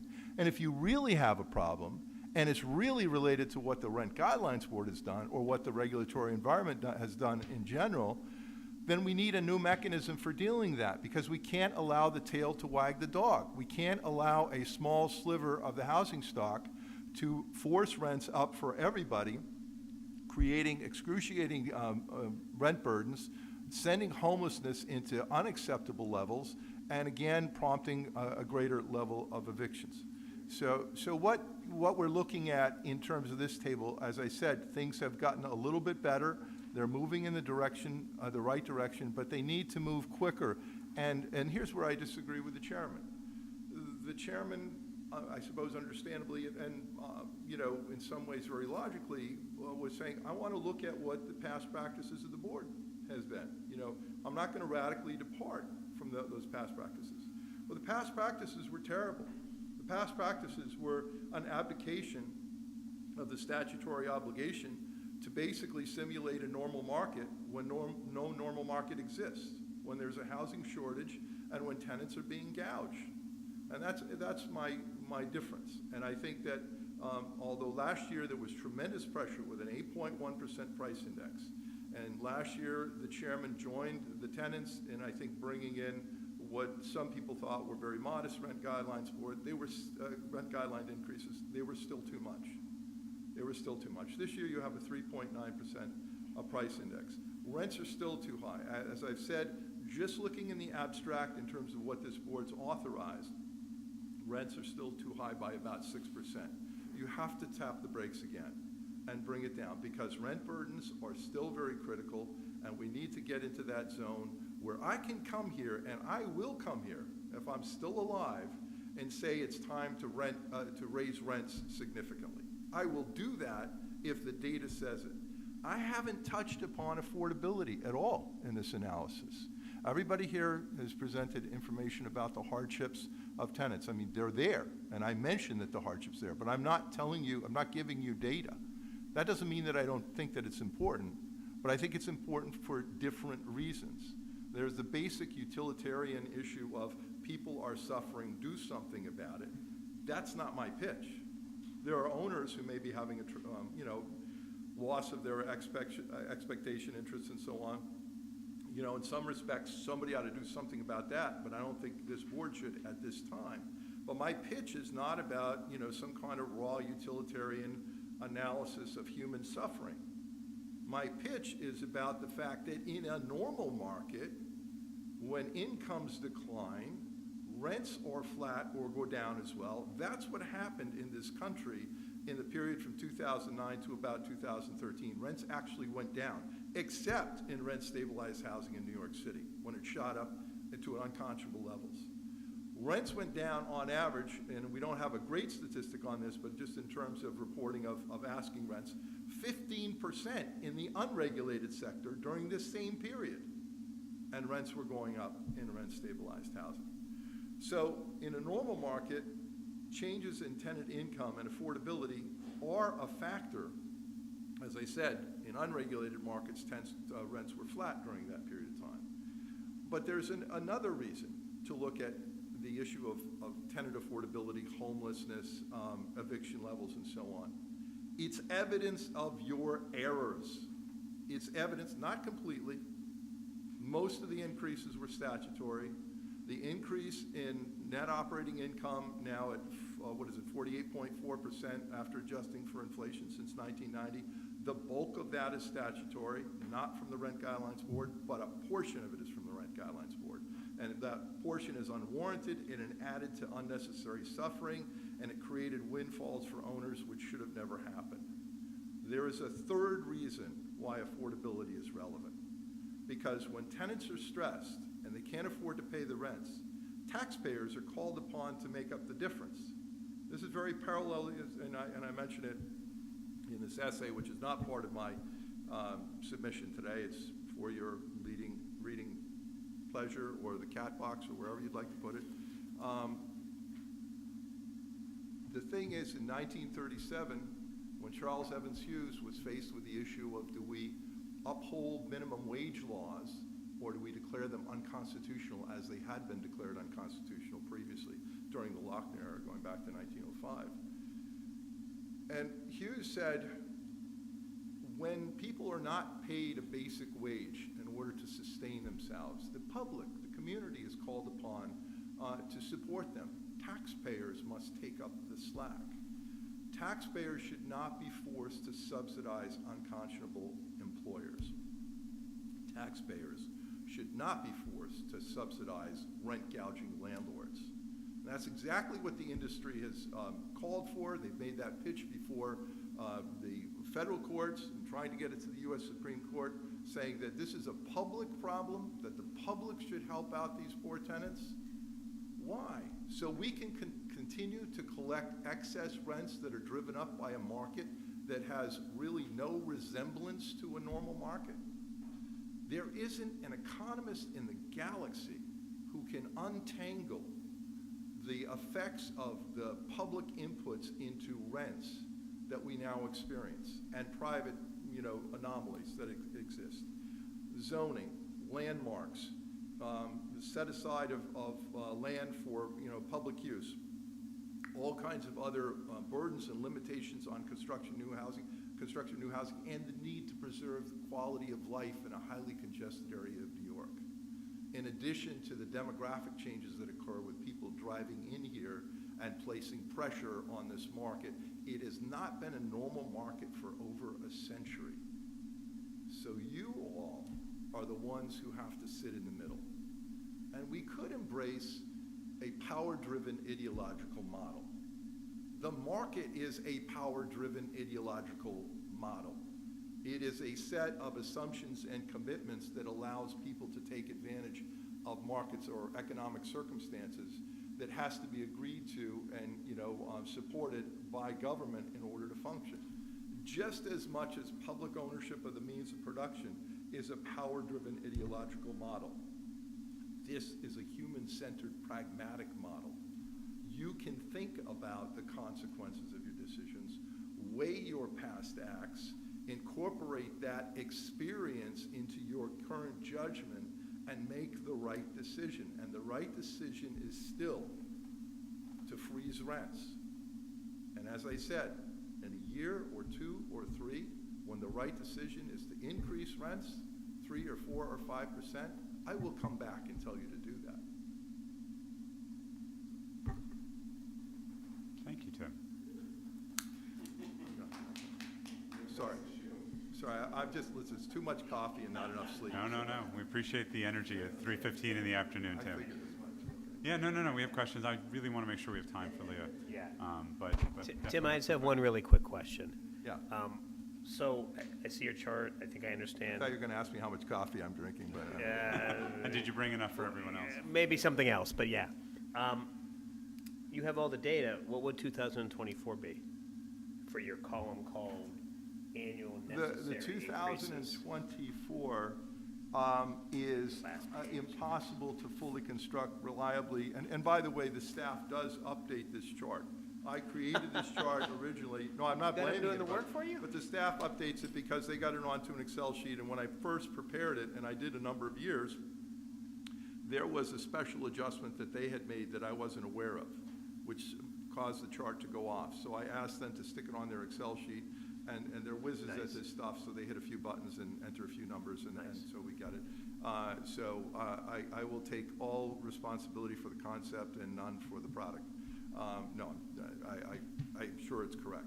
But the answer is, as I understand it, Andrew, we just don't get income and expense data that carries us into 2024. Yeah, so we got So that it's always, year you're always lag. looking back a year. Yeah, we're looking back. It's the Can't use it as a 2022. predictive model based upon the Listen, most current levels of inflation and tenant one incomes. of the and NOI reasons and blah, why blah, you blah. continue to use the price index is because it's the only thing that gets you up to the current moment. The income and expense data does suffer from that year lag. And the purpose of the chart is to look at historical trends and overall impacts. I don't think that we would be in a very different position right now, but we might be a little bit. But nonetheless, I still think that if you look at all of the numbers, even given the guidelines versus the operating, by the way, well, we don't have a check on the 8% price index. We have to wait till next year to see what the income and expense data says.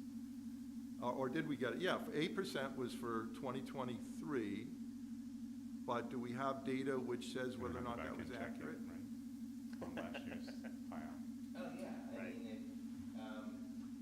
Actual, partly because when we do the comparison, it's taking, we make it a calendar year, so we take part of that 8.1% and check it to okay, so is there any evidence that the 8.1% overshot the mark in terms of actual operating costs?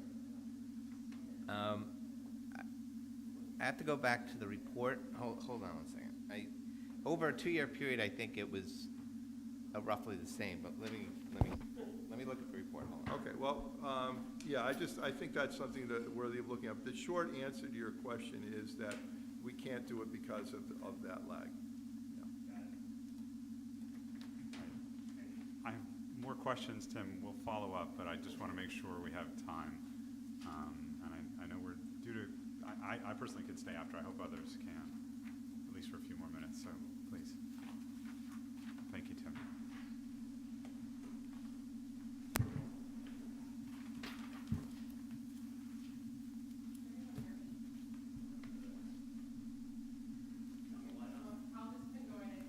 Good, well, it's not good morning, good afternoon. I think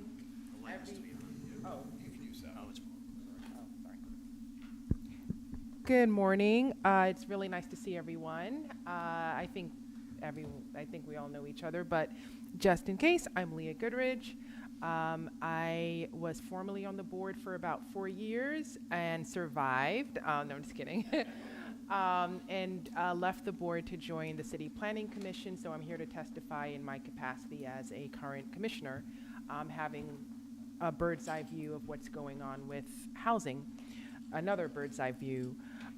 So one of the main things that Rent Guidelines Board members do is weigh all of the factors before the board, particularly what, the goal here is to simulate a fair market.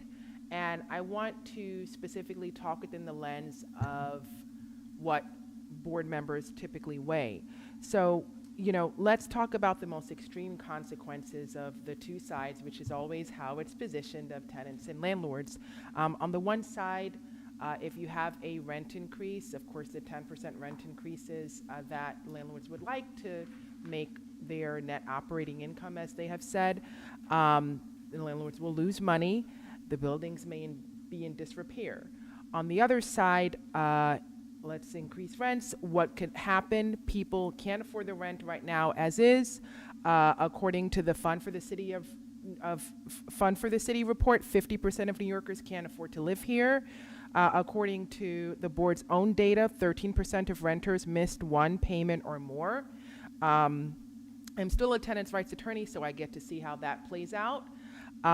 We currently have a migrant crisis, and homeless shelters are at capacity, which has led to lawsuits. And then the rate of people needing shelter has increased by 9.5%. And again, from the board's own data, there's a nearly 200% eviction rate, eviction increase, and then wages are down by 6.1%. The eviction crisis is so severe that we don't even have enough city-funded attorneys to represent people in court.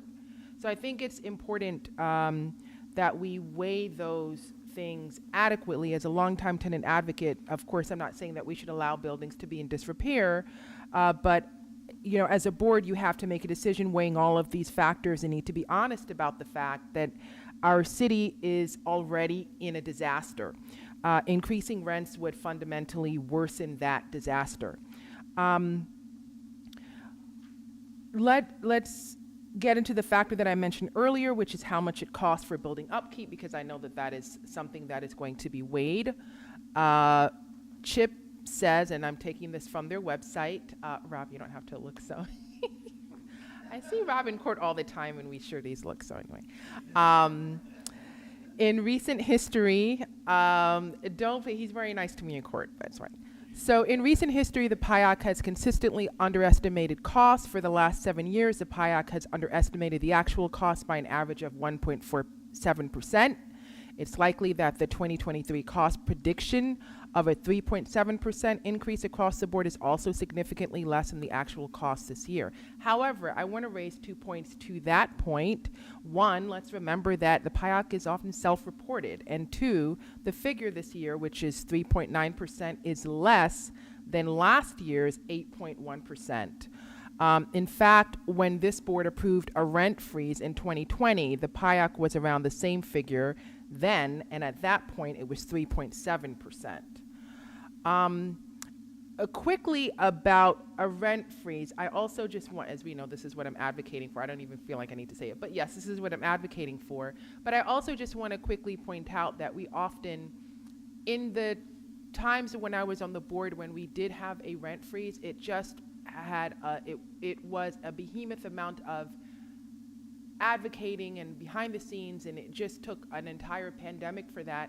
And I want to note that places that are, you know, people often say are much less progressive than New York City, upstate in Kingston, they're having a rent reduction, and this is something that we haven't even really vigorously considered, at least when I was on the board. So I think that it's helpful for us to understand that as a city that has a lot more of a severe crisis than places that we have a lot more people, a lot more homelessness, and we're still not even considering a rent reduction seriously. I think that that says a lot, as Tim alluded to, about the board. The other landlord factor I mentioned, landlords will lose money. The NOI this year is 10.4%. That is not a loss. And taking in the counterpoint here, of course, that those properties were mostly in the core Manhattan, which I believe is the argument that some landlords will make, even taking that in, even that number, that including all of those other aspects of New York, all of those other parts of New York City, that was still not a loss. I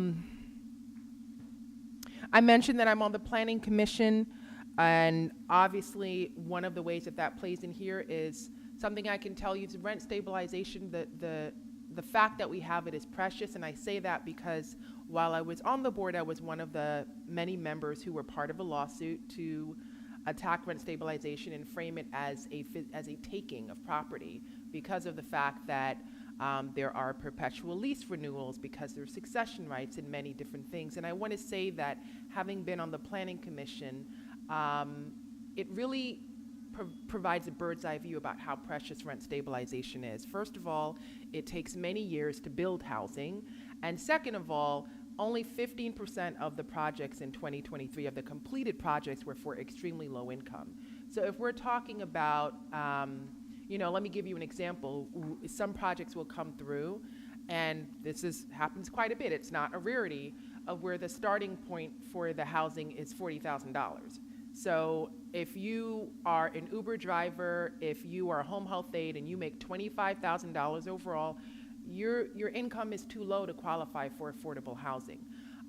We have had projects where on the face of it, someone might say, why would a commissioner deny or vote no on an affordable housing project? Well, that's what I did when there was one in the Bronx, and the income started at $80,000, and it was, and this is the affordable housing, and it was $2,100 for a 1-bedroom, and so, even if you make 6 figures, $2,100 for a 1-bedroom is a lot of money, and so imagine if you make $30,000, $50,000, it is a lot. So I provide this picture to say that this is essentially, this is not regulated housing, right? This is the other aspect of the housing that is being built for the future of New York City. And as we can see, even those rents are too high for the average New Yorker to afford, even when we're factoring in income-restricted housing.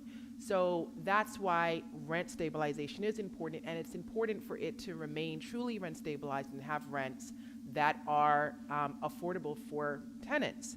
I am going to end by making 2 points. One is, one will be a little bit controversial, but I think we need, and it's actually, it shouldn't be controversial, but it is. I think we need to acknowledge that we're not supposed to think about the property owners here as like this money-making machine.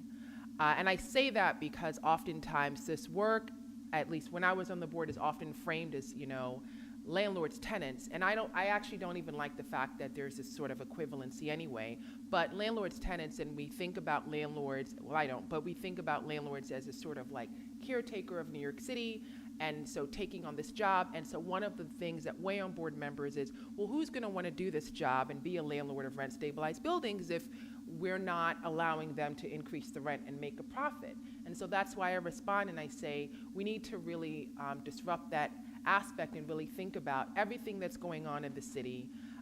One of the main criticisms of both the Planning Commission and the Rent Guidelines Board is this sort of bubble of, you have this behemoth homelessness crisis, you have where many people can't afford the rent, and then you have, what's being weighed, and it's like, how can we make the system so that people can make money?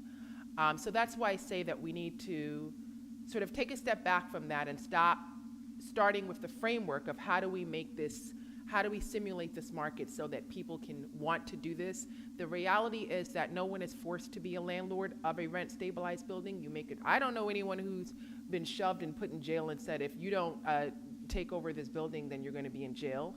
And so I think, I say that because oftentimes, a lot of the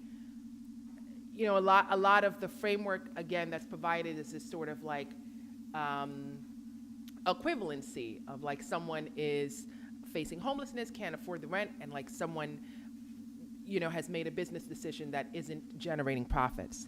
So lastly, I will say that I want to leave with a cautionary note and tale.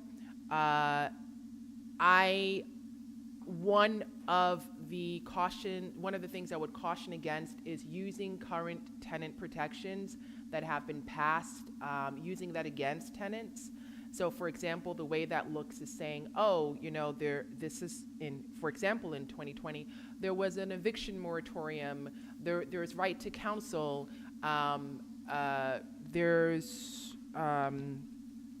all of these there's 2019 HSTPA, and so tenants have this, so what can we do to balance the scale for landlords? And I think that we need to take a step back and realize that these laws and policies are being passed precisely because of the vulnerable group that tenants lay in because of the housing crisis. And so when you start with the framework of like, well, this happened, so how do we now balance the scale for landlords? It is under the mindset that the two are equal, right? And it sort of erases the power dynamic. And so I want us, for example, the fact that the governor recently is touting the housing deal, and there are going to be some tenant, I mean, in all fairness, both groups are not entirely happy about it, but there will be some new tenant protections. I want to caution the board about using that and punishing tenants for that in discussions about whether there should be a rent increase, because this is something that consistently came up in discussions when I was on the board. There's a right to counsel, so tenants have this, so what are we going to do for landlords? I want us the next time if you hear this, I want us to say, we sound like we're saying civil rights were passed, so like what can we do for this other group? This is what it sounds like, right? Because the entire purpose of these laws and these policies is to protect a vulnerable group because of the housing crisis we're in.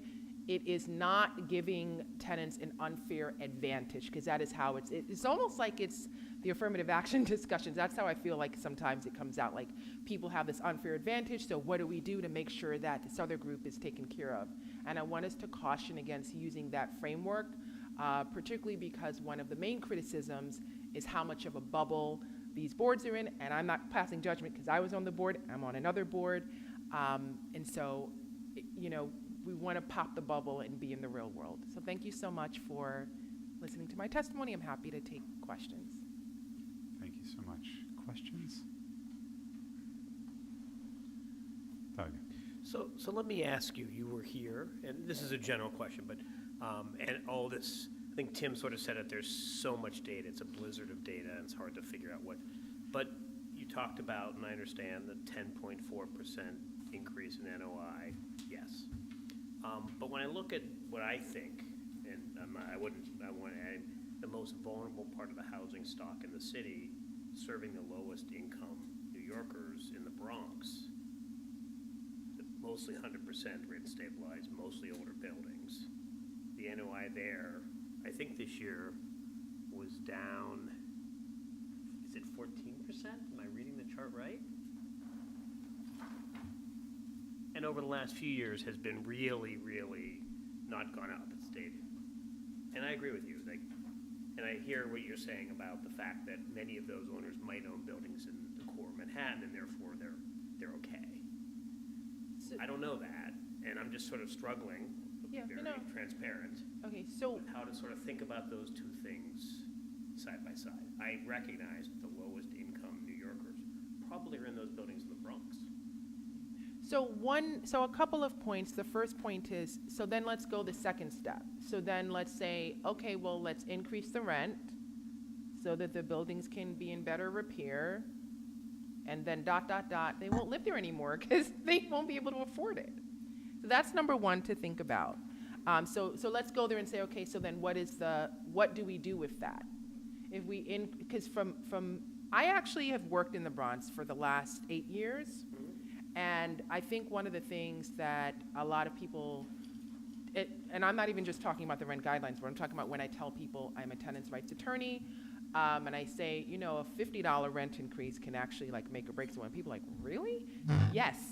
And this, literally, I see this every day in cases.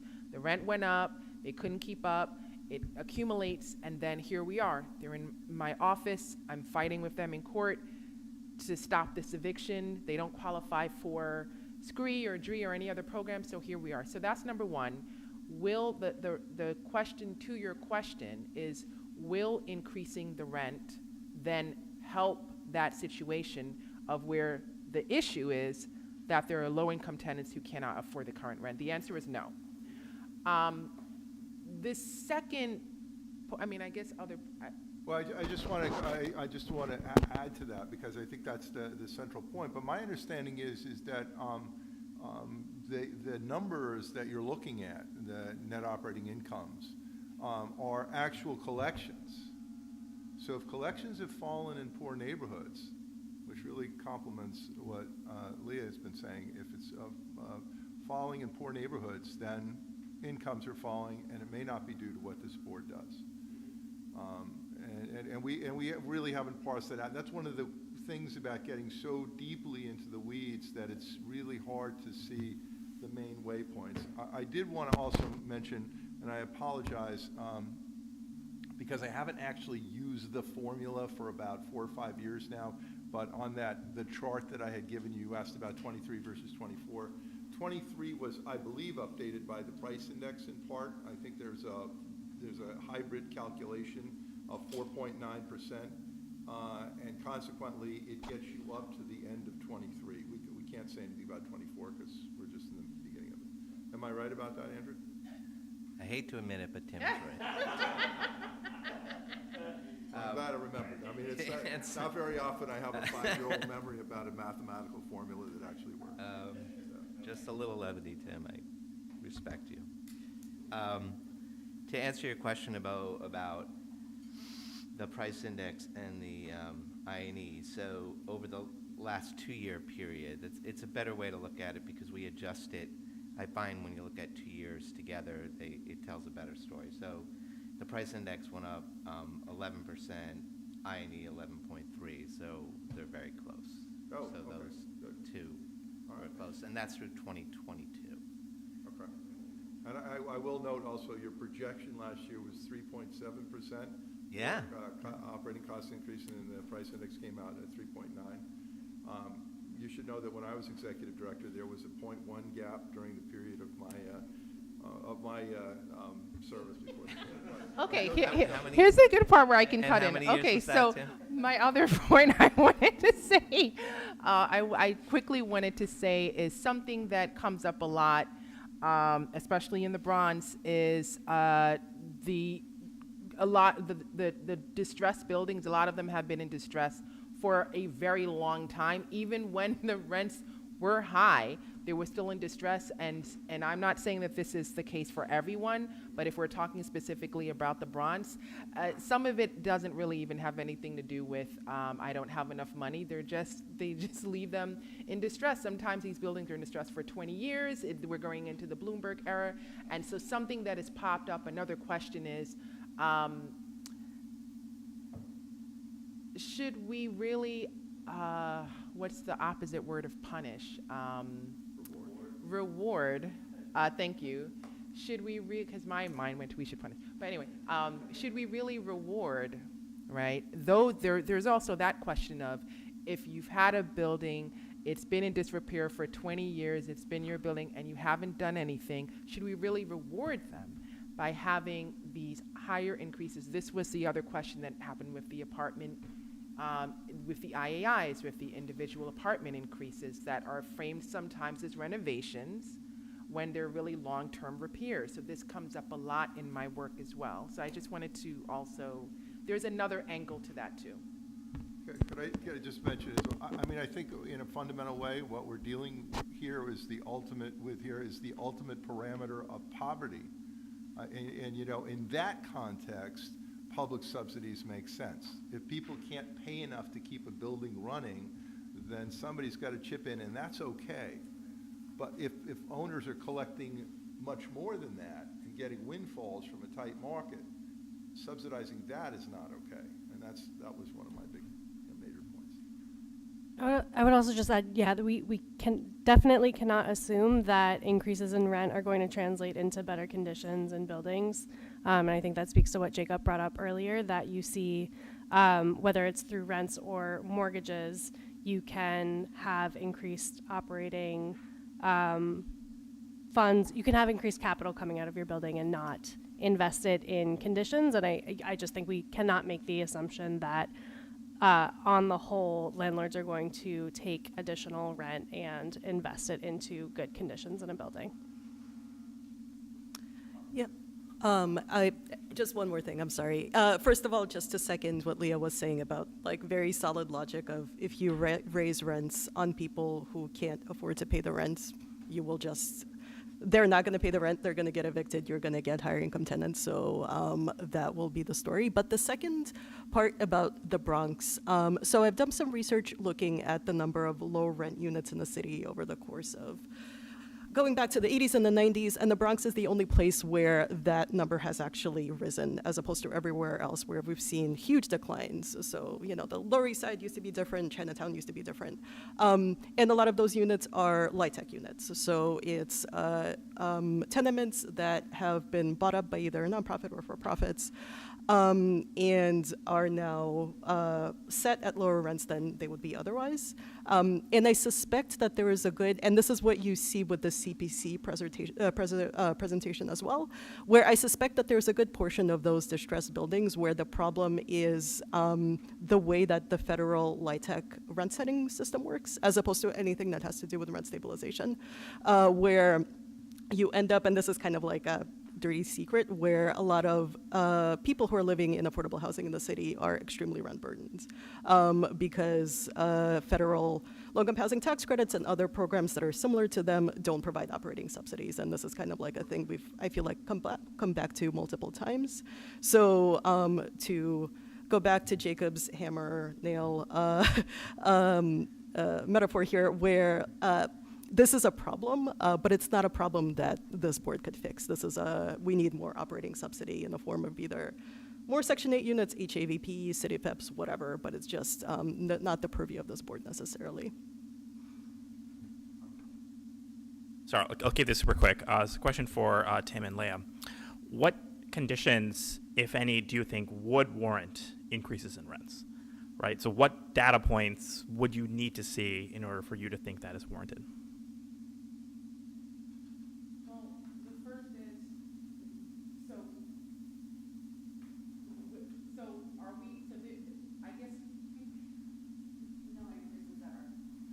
No. I was actually going to ask, because this is what I remember from being on the board. Are we talking squarely about the bubble of the universe of data from the board, or what's going on in New York City? Because if we're talking about the outside of the bubble, like what's going on in New York City, we would not have a homelessness crisis so huge that we don't even have enough shelters, that the mayor is like, you know, thinking of all these different ways to limit that.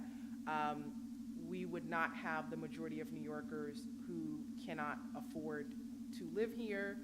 I mean, I think it would, you know, I think there's some places, I want to say, I don't remember if it's Houston or Austin, that has like a very different, they've also had homelessness issues and they've had just a very different result.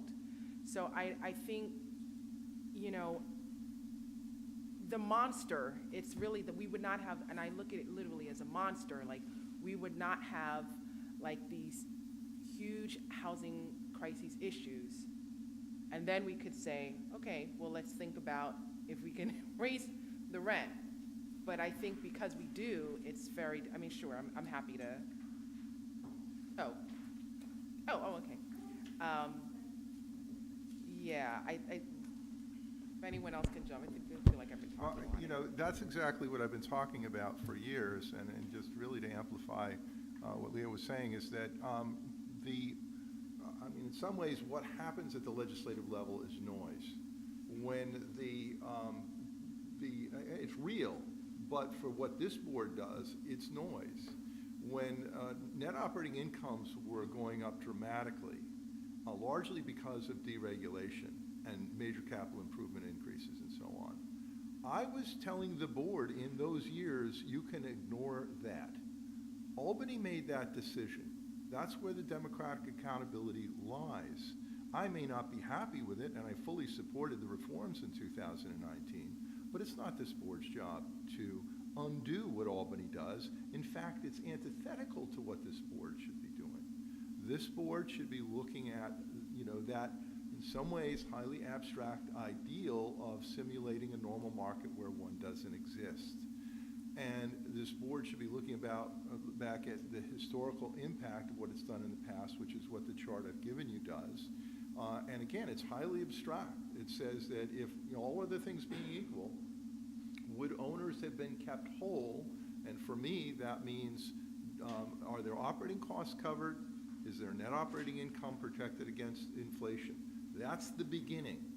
And if the answer to that is yes, then my response is there's no reason to increase rents. And increasing rents really only exploits tenants in a completely unnecessary way, in a very harmful way. But in fact, the board has overcompensated owners over the long run. Those prior increases are baked in, and it's had other bad effects, including creating a speculative bubble, which we heard about to some degree.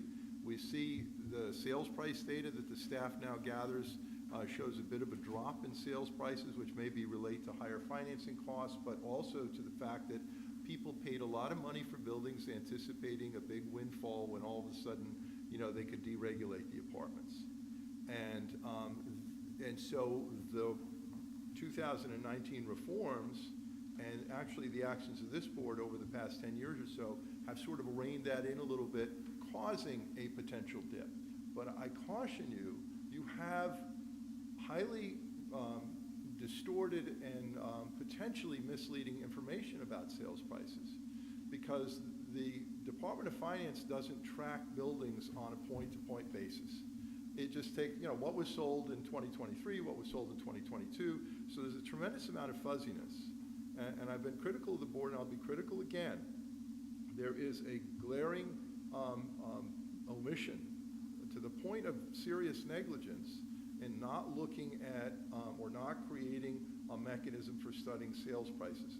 Sales prices are the most neutral measure of the impact of the overall regulatory environment. And if you understood that impact, then you could understand what the board does better. And not only that, it would greatly illuminate the discussions that bubble up to the United States Supreme Court in cert petitions, where owners are arguing that their property is being taken, and I can almost guarantee you that those properties have risen faster in value over the last 40 or 50 years than average real estate in the United States, certainly more than the Consumer Price Index, and probably more than the Dow Jones. 965% over 55 years. I'm sorry? Risen 965% over 55. I mean, whatever the ultimate measure is, if you take the pulse and do those point-to-point comparisons with individual buildings, you're going to find that owners in New York City have done very, very well on average. There are pockets where there may be problems, but on average, they've done very well. And if I'm wrong, call me Bill Buckner. I missed that ball when I was playing for the Red Sox against the Mets. They won the World Series, and I had to leave Boston. I'll have to leave New York, but I don't think I'm wrong. Can I just, it's really interesting that you brought up that question, Arpit, because since a conversation I was having, what was it, Monday or Tuesday this week, I've been thinking about wanting to ask the public members, in a situation where 97, 98% of the time we raise rents on tenants, right? Outside of a global pandemic, what would it take to justify a rent freeze or a rent rollback? What would you need to see in terms of numbers or any other considerations in order to make that happen? And frankly, I think it would be important for folks of the public to hear from the public members, because I respectfully, Rob and Christina, I know where you probably are on that, but I'd love to hear your thoughts. I can speak for anyone else, but one thing I would highlight is, as we've seen in the board repeatedly, the number one category of cost is property taxes, right? That accounts for 30% of the costs. If the city reduced property taxes, I think that would be a very natural way of, passing those cost reductions onto the public. So every year we have a lot of politicians asking us to reduce the rent. I would say that were they to make changes in cost measures, and property tax is one that they control, but we've seen cost increases in insurance. That's something that the public can change as well. So if those costs were to be reduced, I think it would be the function of our board to pass those cost increases down. I can appreciate that. Since Tim brought up the baseball analogy, though, I think it's pretty apt for me to ask. Like, in baseball, you have a tie goes to the runner, right? So why is it that in this scenario, you are essentially telling us that the tenant doesn't get the tie, right? Like, they have to bear a 3% burden, a 5% increase. Like, why does it go to them? Why do we give the benefit to the other side when they have the bargaining power and the money to potentially do more of the lobbying to make some of the changes that we're talking about? Well, it's actually an absurd analogy to say it's a tie, because we know that there is no equivalency here to what Leah was talking about. The fact that, no, I'm not saying that. What I'm saying is, in terms of the amount of millions of dollars and bargaining power and negotiating power that gets put into these things, right?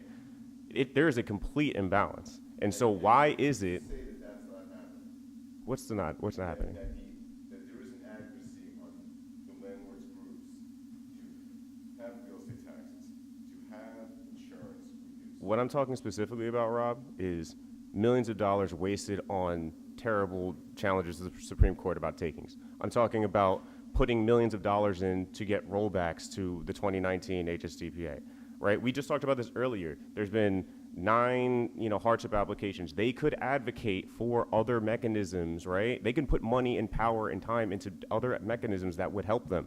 They don't want to go that route because the routes that they've decided to go would generate more profit for them in different ways and probably quicker. It's a calculus that they're doing, right? We know this to be true, and so yes, we know this to be true. There wouldn't have been there wouldn't have been the 2019 rent laws if there had not been mass deregulation of units. We've lost how many 500,000 units in the last 20 years or something like that. And so my point is just again to Leah's initial point when she started her testimony about the framework. These are not equivalencies, and the fact that we do this in and year out is problematic. We need to shift the way that we're approaching the issue, and frankly, I do think that there should be reform to this process, because if we're going to do the same thing over and over for 50 years and expect a different result when we know that that's the philosophy of the board, we're never going to get a different result, and I think that that is unconscionable.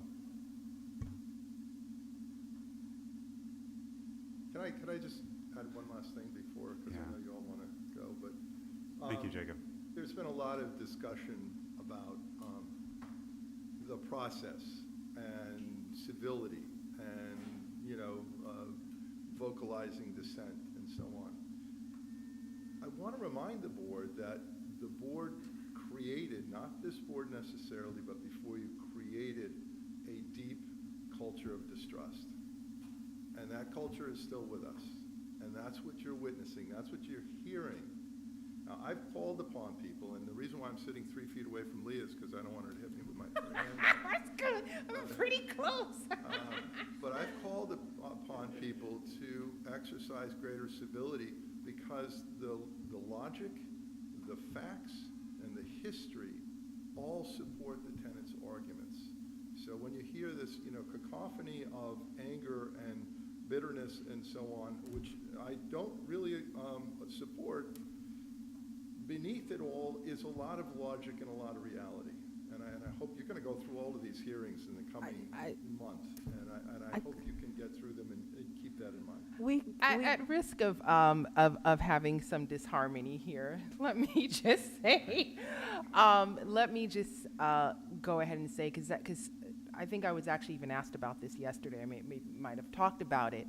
I don't like the framing, because I think we're seeing this whole conversation play out in the country entirely about this framing of how do you the professionalization basically of social justice, of how do you get your point across and win an argument, and then the actual product, the business product that you're trying to win is literally like civil rights, human rights.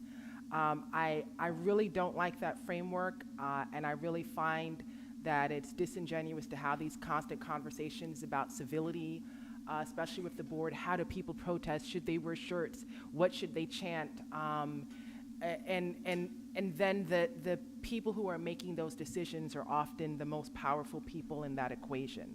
I find it to be another reason why, and let's just throw race into it. Let's just pull it out. It is, as having done this work, we are dealing with a housing crisis that has a lot of racialized displacement. The New York Times had a whole series about the fact that Black people are being pushed out of this city, and this disproportionately impacts people of color. There's been so much work about this by CSS New York, and when we're talking about how to talk about these issues and how to protest them, and should we talk about them with a certain tone, and if you're really going to reach people, at the end of the day, who cares, right? I think from my experience on the board, the sort of like back room trying to like have lunch and trying to talk, that never worked. It never worked. It never worked.